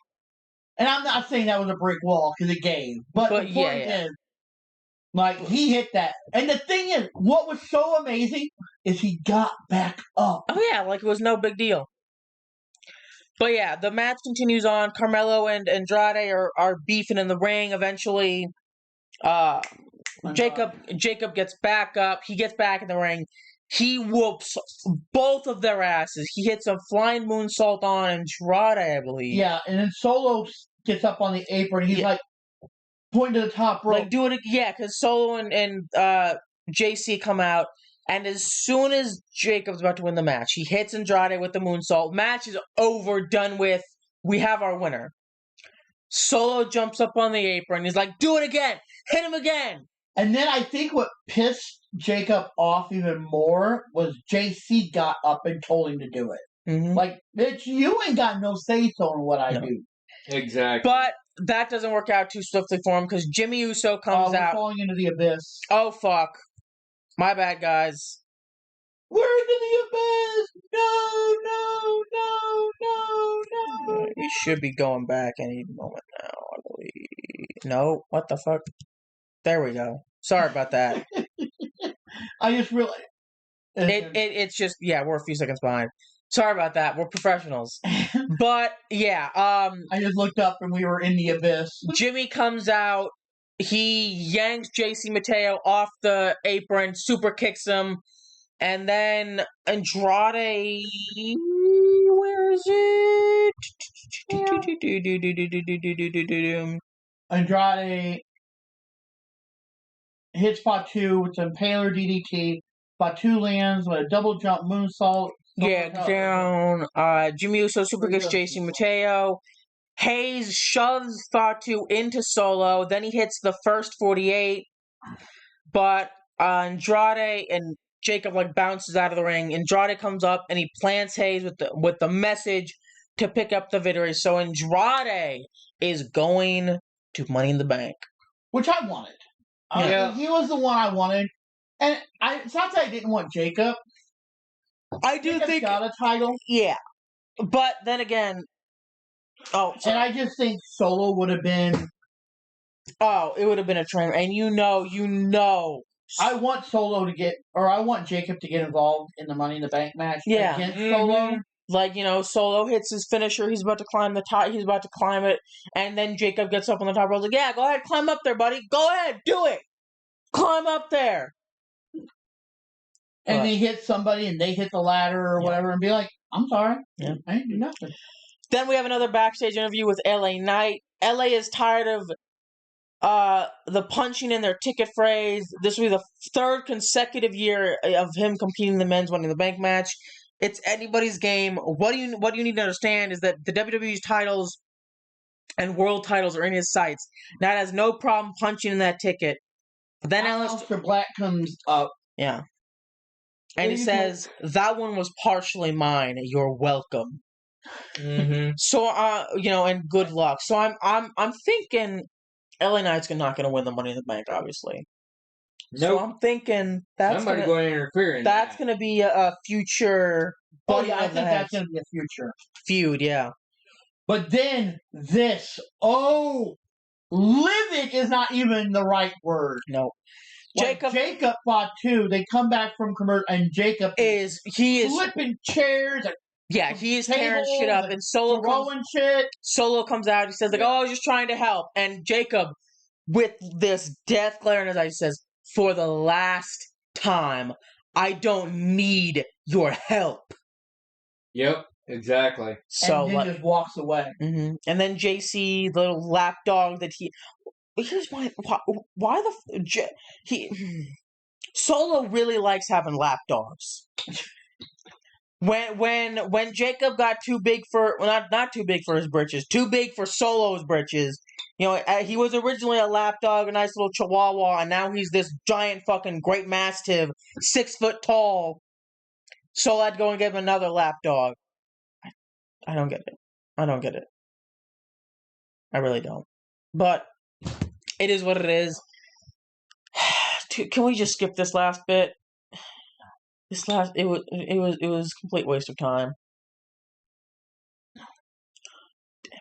You're an asshole. I even told you, like, I'm going to bed. Wake me up when it's over. Okay, here, but you know what? I'm going to say that repeat of everything I disagree with that. It wasn't really a repeat because one, Cody was more dominant than him. We didn't get to John Cena, whatever. Okay, it may not have been a repeat, but here's the real question: was it worth piss? No, exactly. So it doesn't fucking matter. Anyway, exactly. Cody Rhodes comes out to the ring. He says, "So Knoxville, what do you want to talk about?" I'd be remiss if we didn't point out that we can talk about the record crowd here this evening. I love you too, buddy. Thank you very much. Or we could talk about WrestleMania 41. After WrestleMania 41, I went home. I drowned my sorrows. I may have touched the Tennessee cough syrup, if you know what I mean. I love that part. That was great. And I had a doubtful moment, and I reached out to a friend. Again, a doubtful moment. This is a friend who helps me prepare for moments like this. When I'm speaking to a wonderful, like we have, when I'm speaking to everybody at home, and I asked him, I said, was I a good champion? And his answer, it wasn't as simple as yes or no. He said, with everything you faced here in the ring, in front of all of you, and with everything you faced behind the scenes, being pulled in different directions, the waters you had to navigate, that no champion has ever had to navigate, he said, yes, you were a good champion. And I felt good. That was a hopeful moment. That was a silver lining on a dark cloud. And I started to think about my whole year. I thought about AJ Styles contemplating retirement and getting the drop on me. I thought about my friend sucker punching me on the side of my own bus when my family was sleeping on the other side. I thought about my boss who pushed me to the absolute limit, who sees something in me that I don't even see in myself. And I thought about the final boss. I thought about the final boss asking me for my soul, and the entire world theorizing what he meant.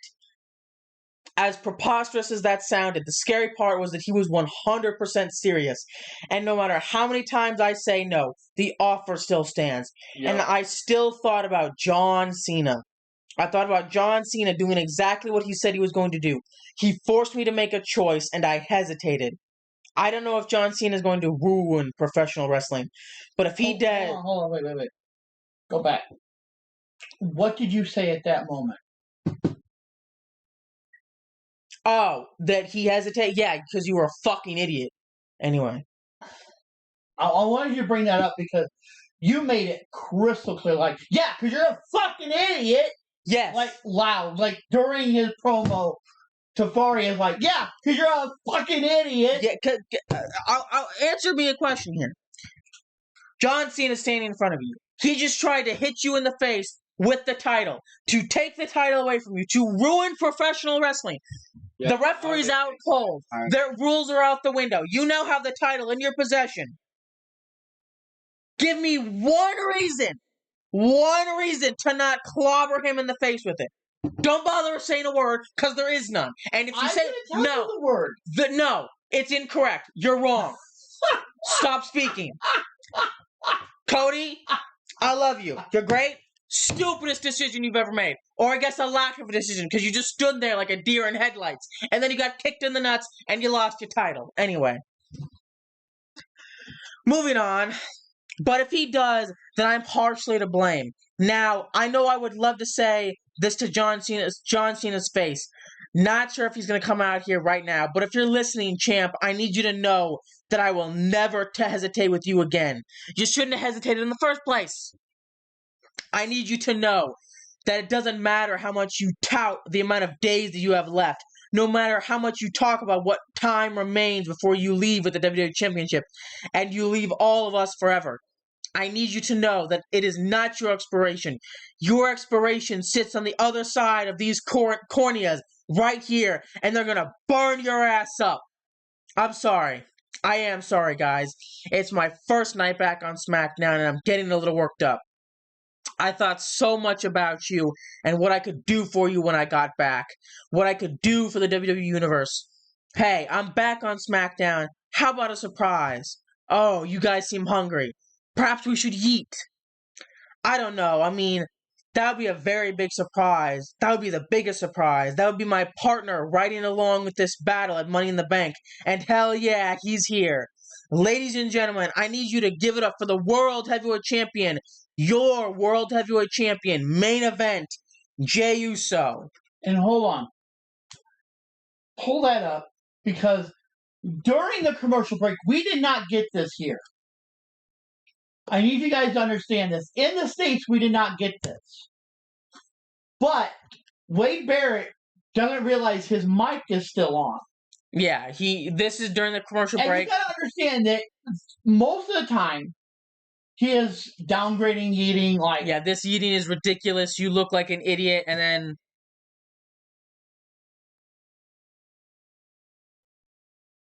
You gotta see that view behind us. Look at this shit.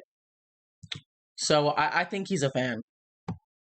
Just And like I said, they get paid money to be the heels or the face commentators, whatever. But they've given them a lot of leadway. Yeah. But yeah, But then John Cena makes his way down to the ring. Oh my god. And he's like, I'm upset too. And if it isn't professional wrestling's biggest wannabes, you are nothing more than a John Cena wannabe. And you are nothing more than a John Cena wannabe. You both want to be me so bad, it makes me sick. You want my fame. You want my money. But you will get neither, because you're too desperate. You're too, and you, or here, he's too desperate, and he points at Cody. He's like, you're too lazy, and he points at Jey. Yeah. And like, there is one other human being in WWE that embodies hustle, loyalty, respect, and he's got the fortune, the fame, and the followers to back that up. Surprise, my losers! My partner from Money in the Bank is here as well, Logan Paul. Oh, you're mad? You're mad because Logan Paul does WWE better than any professional wrestler? Hey, yo, Logan Paul does not need to pay his dues, because Logan Paul is paying your mortgage. Anybody in this building, everybody in this building did not come here to see you. They came here to see John Cena and Logan Paul. I have a genuine question. What the fuck what is he smoking? What does he mean by he is paying your mortgage? I need to know what this line meant. Because one, we don't give any money to Logan Paul. Logan Paul gives no money to us. If anything, we paid Logan Paul more. And I mean, not us personally. Yes. But you know this more of anybody, because you've watched other YouTubers and whatever talk about this. I need to know what this meant. But the whole, what is it, the crypto scam, the crypto zoo scam, yeah. But please, WWE, John Cena, I don't care who. What does this mean? I need to know. Anyway, we move on. Logan Paul comes out, and he dribbles some brain rot. He says, "What the hell are you crying about, Knoxville? Look, I could walk on water, and y'all would still find a way to tell me it's because I can't swim." John Cena speaks the language of Logan Paul, and that is truth. The truth, it's right in front of you. You can deny it all you want, but look around you, you stupid, simple Tennessee people. This is a moment in history. All of you get to witness the moment that John Cena stood side by side in the ring with Logan Paul. Hey, look, all of you will live long, pathetic, miserable lives, but at least you will get to say that you saw that. Yeah, you people are ungrateful. You don't know what's good for you. Excuse me. There's one problem, though. Although this seems to be too perfect, the problem is I should be standing next to WWE Champion as a WWE Champion. I shouldn't have been the one to leave Saturday night's main event with the World Heavyweight Championship around my waist. But Jay, look at me. You got lucky, dog. You got lucky, Jay. You know it. I know it. They know it. He knows it. I'm Yeah. gonna disagree. I don't know it. Yeah, you needed Cody Rhodes to save you. Yeah, remember that, Jay? When Cody Rhodes interfered in the match because you two cheaters can't do anything in this business without it being handed to you? These two Nepo babies were born on third, thinking they had a triple.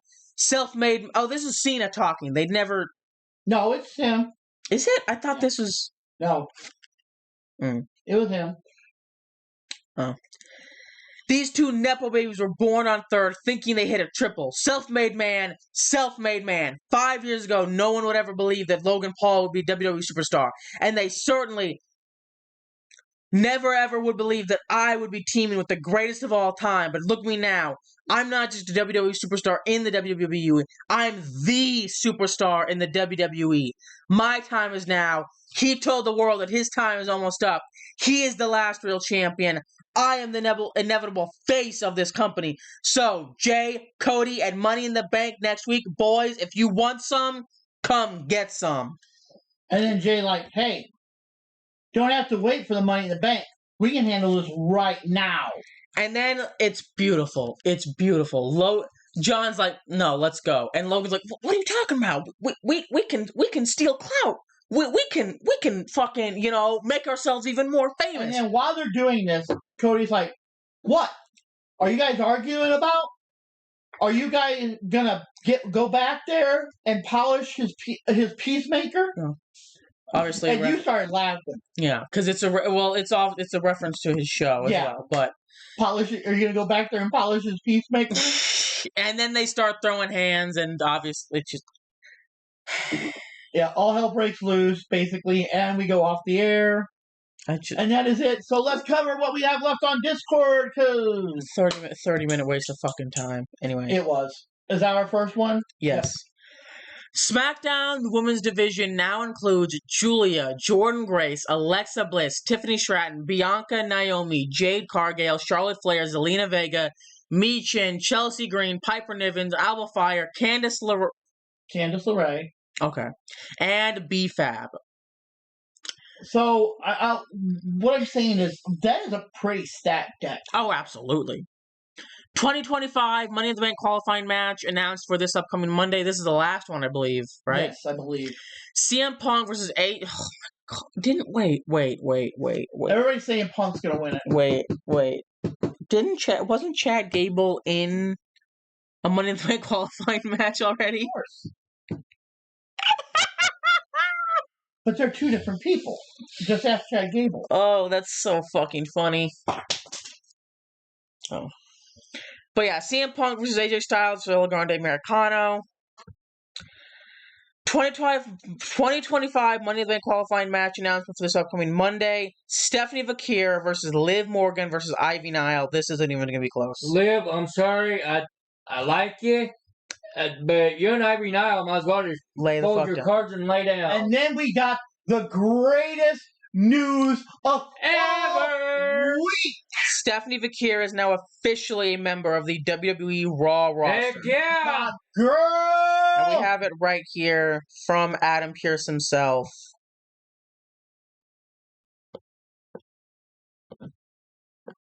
I'm just going to play the first few seconds.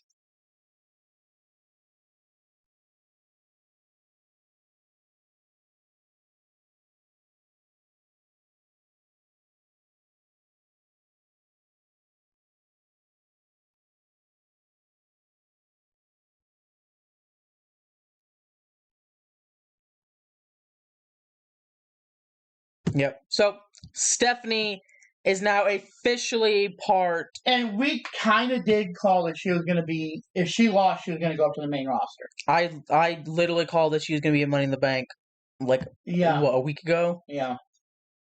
I'm telling you, I'm just built different like that. We won't stop, not until we get what's owed, Uncle Howdy.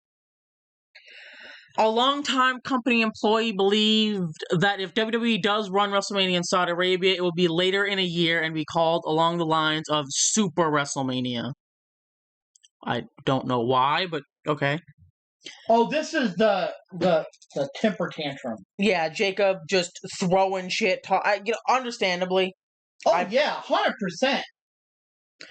Just imagine if CM Punk was to win Money in the Bank and cash in on a beaten John Cena on the same night.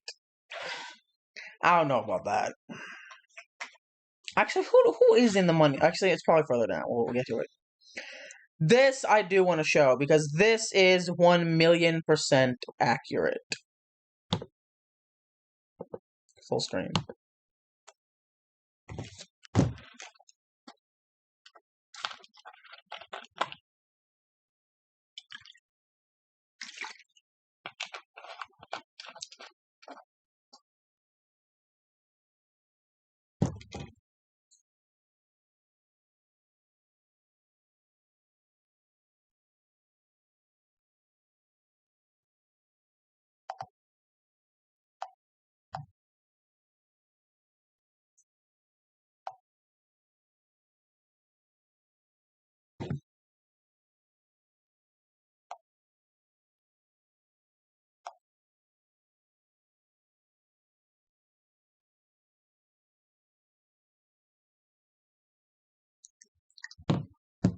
But yeah, he's right.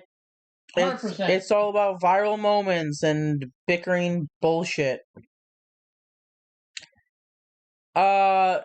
It's time for you to go killer mode on Styles and take his spot for Money in the Bank qualifying match.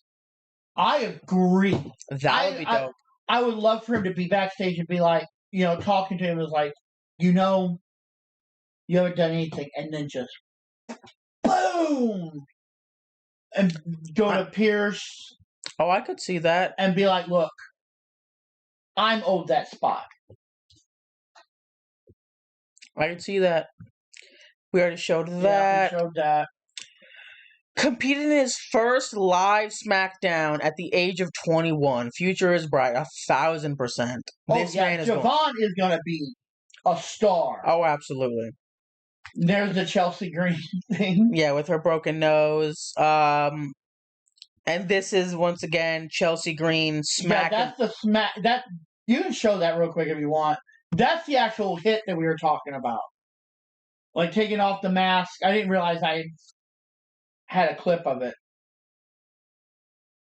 I forgot and I saved it. Whenever it decides to load. We love Spectrum. Yeah. Fastest, reliable internet until it's not.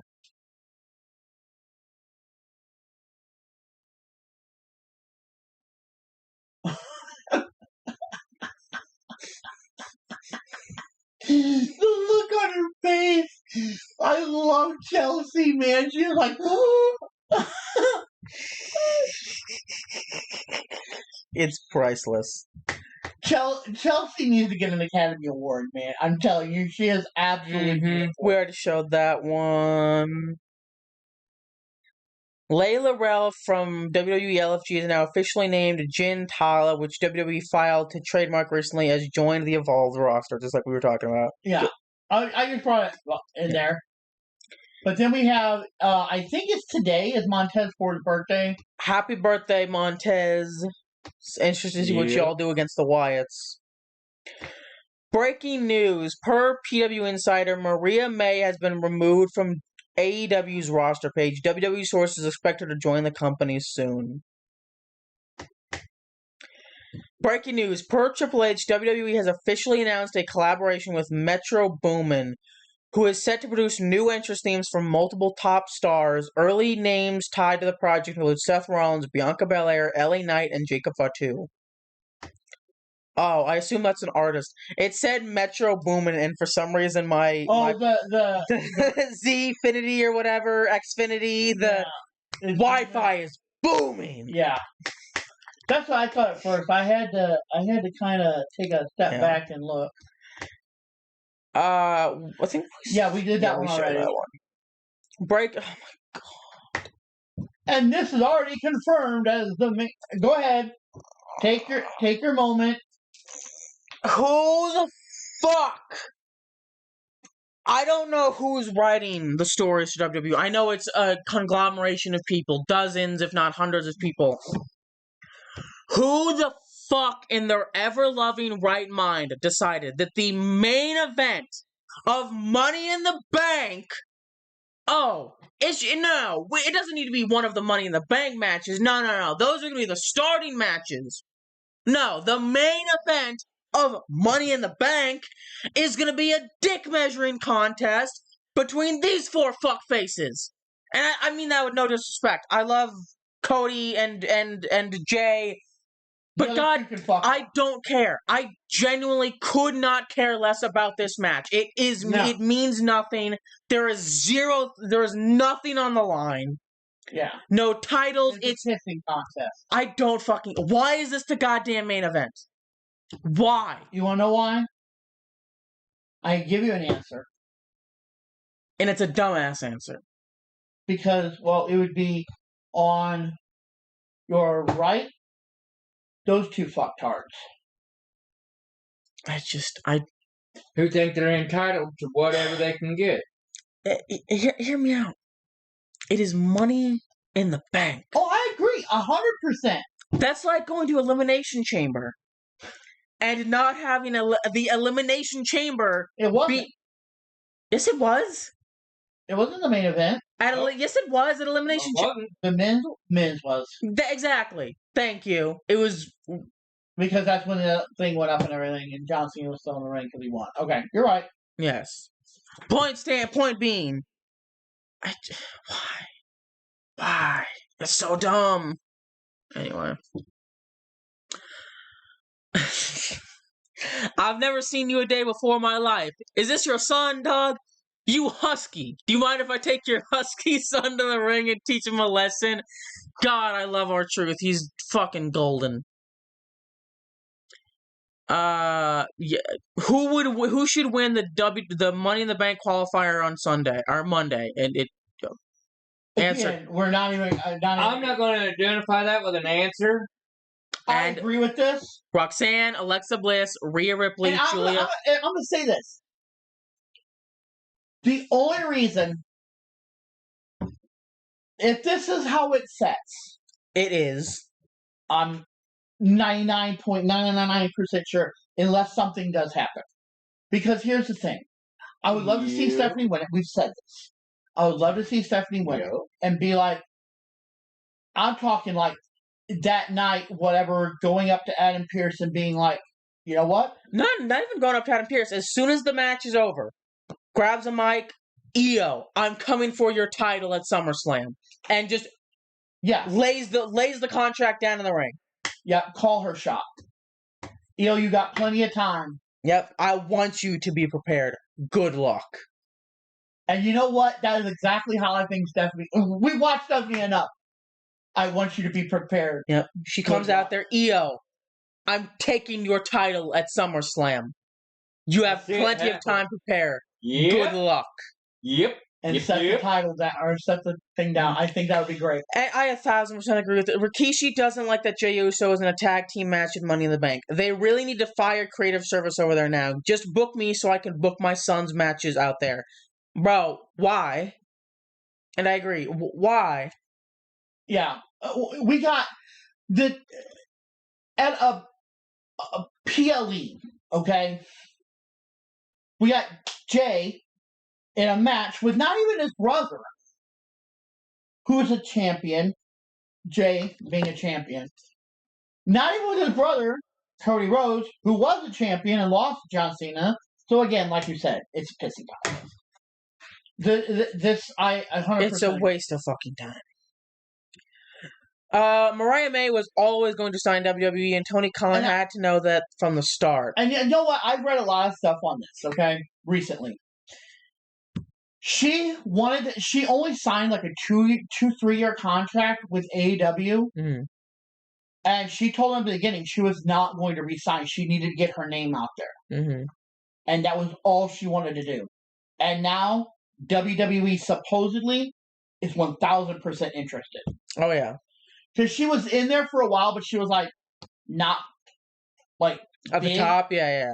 Mm. And so she left, got released, whatever. I love how she's just kissing up to Triple H on social media. That's crazy. Well, at least her hand wasn't up a little higher. It is on his thigh, so I mean, Stephanie should be okay. Maybe. Oh, that's them talking about her coming up to NXT. And Jacob Fatu says, "I'm just glad to be here. I'm really happy to be a part of the WWE right now." Like I said, good for him. Because I know that he, like, his background, he's been in prison, he's done this and that. So good for him, man. He's doing great. And like I said, future Hall of Famer, future world champion, future main event or WrestleMania main eventer right here. Oh yeah, Grand Slam champion, all the 9 yards. And we have our current oldest and youngest champions of WWE. You have John Cena at the age of 48, and you have Sol Ruca. Sol Ruca, that's it.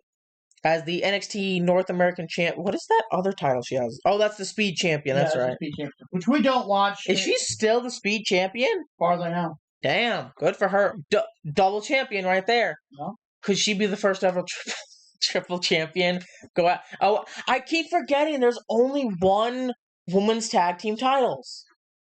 Yeah. That's bogus. Especially when they don't even get defended. Yeah, I don't even. When was the it was on NXT, wasn't it? Yeah, I think, and that was over a month ago. Yeah. But she's been gone, so she doesn't even. She just. You act like that matters. Exactly. You act like that. When was the last time she defended before that? Exactly. No, hold on. It was the night after. What was it? No, WrestleMania. Because they lost in WrestleMania and then they regained them. But you get the point. And then they went on NXT on Tuesday. But you get the point I'm making. They're not going to be fighting champions. If you're only going to have, in my opinion, if you're only going to have one WWE women's tag team titles, they need to be defended. I agree. Because otherwise, there's no point in having. And here's the thing: I think we need another women's title, tag team title, because I'm going to tell you this, and I don't think you guys are going to disagree, but anybody else can disagree, and I don't think you guys are. You got girls that are coming up from NXT who are way better than what we've got. Yep. Hello, Danger. So what I'm saying is, Stephanie Bakir, could you imagine, just think of this for a second. Stephanie Bakir and Io Sky as tag champs. Yeah. Or she does what Braun Breaker did. Or not Braun Breaker. Braun Strowman. Strowman did. The sad thing and is... just wins both of them by herself. The sad thing is... You said you would see... She could. Yeah. But anyway... Natalia gives big props to Stephanie Bakir. She loves what she does. She fought to get here. I watched her do an interview a little while ago where she talked about she had a WWE tryout and she didn't get hired. She wasn't ready, so she went and explored the rest of the world, really honed her craft, and fought to come back here. You can feel that in Stephanie's work. She does not take any of this for granted. She brings her passion, and in one night, Stephanie really, really elevated JC Jane. 100% agreed. And like we said 1,000 times before, Stephanie Bakir is built. Oh no! You gotta understand, Stephanie Bakir. I know we talk about her a lot, but this girl is by all means. They didn't hire her before. She went and honed her craft. You know what? She came back better. Yeah, better than probably 90% of the roster, if not 99%. Agreed. And I'm talking Evolve, NXT, TNA, Smackdown, and Raw. Absolutely agreed. And we're just going to quickly pledge our allegiance to Chelsea Green and her broken nose, because I'm not going to play this, but this guy says it perfectly. She is always in character. And I respect that. Yeah. You know, broken nose, blood dripping down everywhere, and she's still like, Nicholas! Nicholas! Yeah, she is absolutely beautiful. Like I said, love her or hate her, Chelsea is a bar that is just way higher. And I'm waiting for this to be announced. Yep, one more up. Jordan Grace will be going to SmackDown. And this is 1,000% accurate. We have the original Roman Reigns and The Rock versus Cody Rhodes and Seth frickin'. This had to be like very early into his Tribal This Chief was days. WrestleMania last year. Oh, okay. He does have a title on his shoulder. Okay, Yeah. I was like, because he doesn't have a title. That's why I was confused. Or the year before. Yeah, this was when Cody won the title. Yeah. So it was the year before. Yeah, but still, this is. And then we have the Temu version: John Cena and Logan Paul versus Cody Rhodes and Jey Uso. Why? Who cares? I don't. Nobody does. Have y'all noticed how Jay just stares down Bianca, never saying a single word or attempting to comfort her? There's much more to the story. Yeah. Like I said, she just stares at her. She never really says anything to her. And I thought this was kind of cool. I think this is the one. WWE's Kathy Kelly will appear in the movie Karate Ghost, which recently entered production. From director James Mark, this martial arts comedy will follow a lonely teen who forms an unlikely bond with the ghost of his late father's favorite action hero. I just thought, I don't care about the movie. I care about the movie. But because Kathy Kelly. Yeah, going into acting. That's good for her. Regarding the possibility of WrestleMania going to Saudi Arabia, Fightful Select reports that a Super WrestleMania similar to the Greatest Royal Rumble is more likely. Is that, I assume that's a Royal Rumble they had in Saudi Arabia? Interesting. Free to use banner, that's crazy. That one was partially mine. You're welcome. Like I said, this is a future. Yeah, future rivalry. That's the word. Yeah. We're in the home stretch. My brain is turning to mush.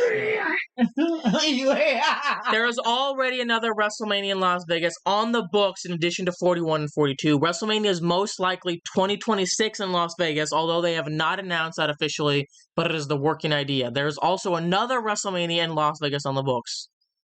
So that's what? 4 WrestleManias in Las Vegas in the next 4, like. Well, they were in Vegas a while back, so it'll be 3 because they're talking about taking WrestleMania back to Vegas next year. Yeah. Interesting.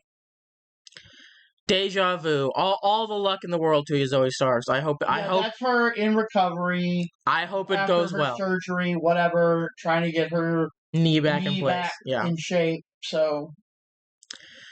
New WWE signing since January of 2024. And Mariah May is not technically on that list yet, at least not officially, as we know. Yeah. Where everybody is assuming 99% sure she's signing, but as far as I have read, it's not been official. It's not been officially announced. But we still have Stephanie Bakir, Julia, Jacob Fatu, Ricky Sainz, Motor City Machine Guns, Naomi, Ethan Page, Jordan Grace, Andrade, Zarya, Rusev, Aleister Black, Eric Rowan, and the Tonga Brothers. And I want you to think about this. Like I said, like we're talking about. Look at this. You can go back up to the list. Or even that. Look at these people who are star power. On the main roster. Or not even on the main roster, but going up. Yeah, NXT. Yeah, really. I mean, you got Stephanie Bakir, Julia. Like, they're talking about Ricky Sainz moving up already. Ricky Starks, whatever you want to call him. Yeah, I called that after he lost the title. And this is just Bianca Belair backstage at SmackDown with her parents, having a good time. I think it'd be hilarious to see Naomi on the other side. Just, you know. Oh, that would have been great. We family, oos. And I don't know when this came out or when this was. It showed up yesterday on my Discord, or not my Discord, but my X.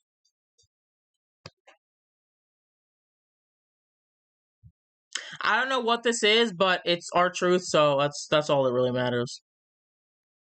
And like I said, Truth is just he's epic. Rey Fenix is ready to take over Worlds Collide. That's gonna be great. Per WrestleVotes, WWE Smackdown will remain 3 hours for the foreseeable future as USA Network is firm on keeping it that length. The network has been pleased with the show's performance, especially numbers-wise, with the added third hour. No 2-hour Smackdown soon.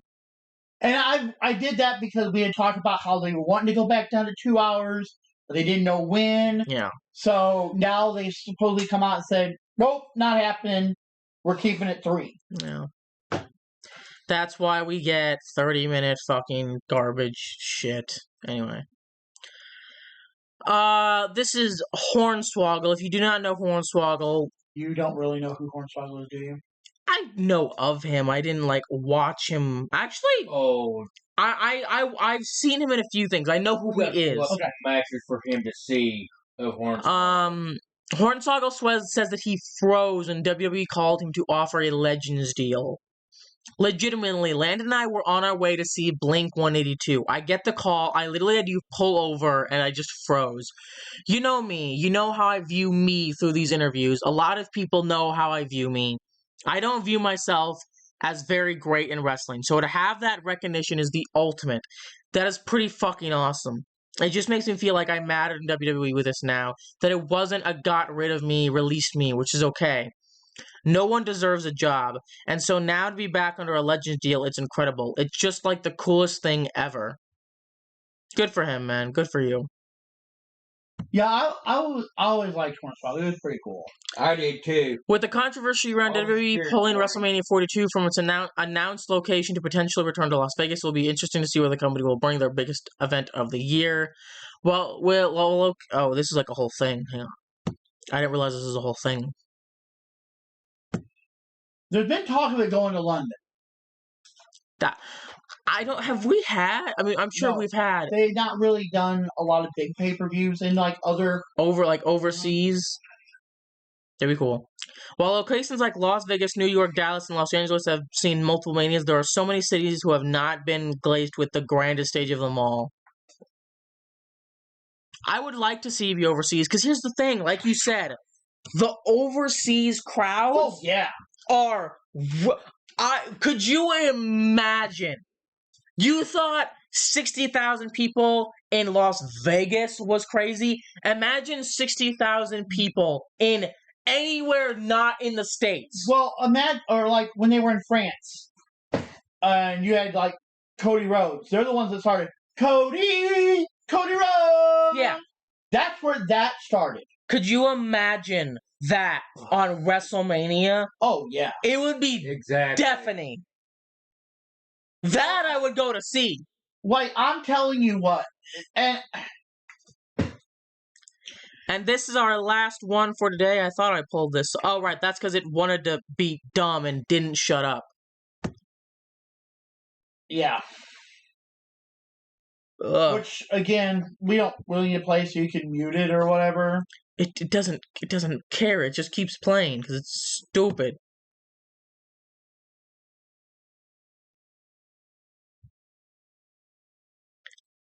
But, no. Oh my god. Stop. Anyway, the first video is the Wyatt Six destroying the SmackDown Tag Team Division. You can't. It's stupid. It's Twitter. What do you expect? Anyway. The second video is a VHS tape from Uncle Howdy, and he sent a message and said, "We won't stop, not until we get what's owed." And you can see, apparently, Alexa Bliss's eye down in the corner here of the thingy-wobble. Yeah. Oh god, the abyss. But that is about it from us, guys. We are done. We have nothing more. We are outo. So, outo? Yeah. If you have made it this far on the stream, go ahead and give us a follow. If you want to chat with if you've made it this far on the stream, go ahead and give us a follow so you can get notified whenever we go live. If you're watching this on YouTube... you to scroll, what? I don't know. Whatever. If you are watching this on YouTube, like, comment, share, subscribe. Let us know what you think in the comment sections. If you want to chat with us, go ahead and join our Discord server. If you want to help support us, press that donate button in the About Me section. But press the button! Press the big red button. But that's about it. I'm Tofari. I'm CK. And I'm Night Rider. Good night. See ya.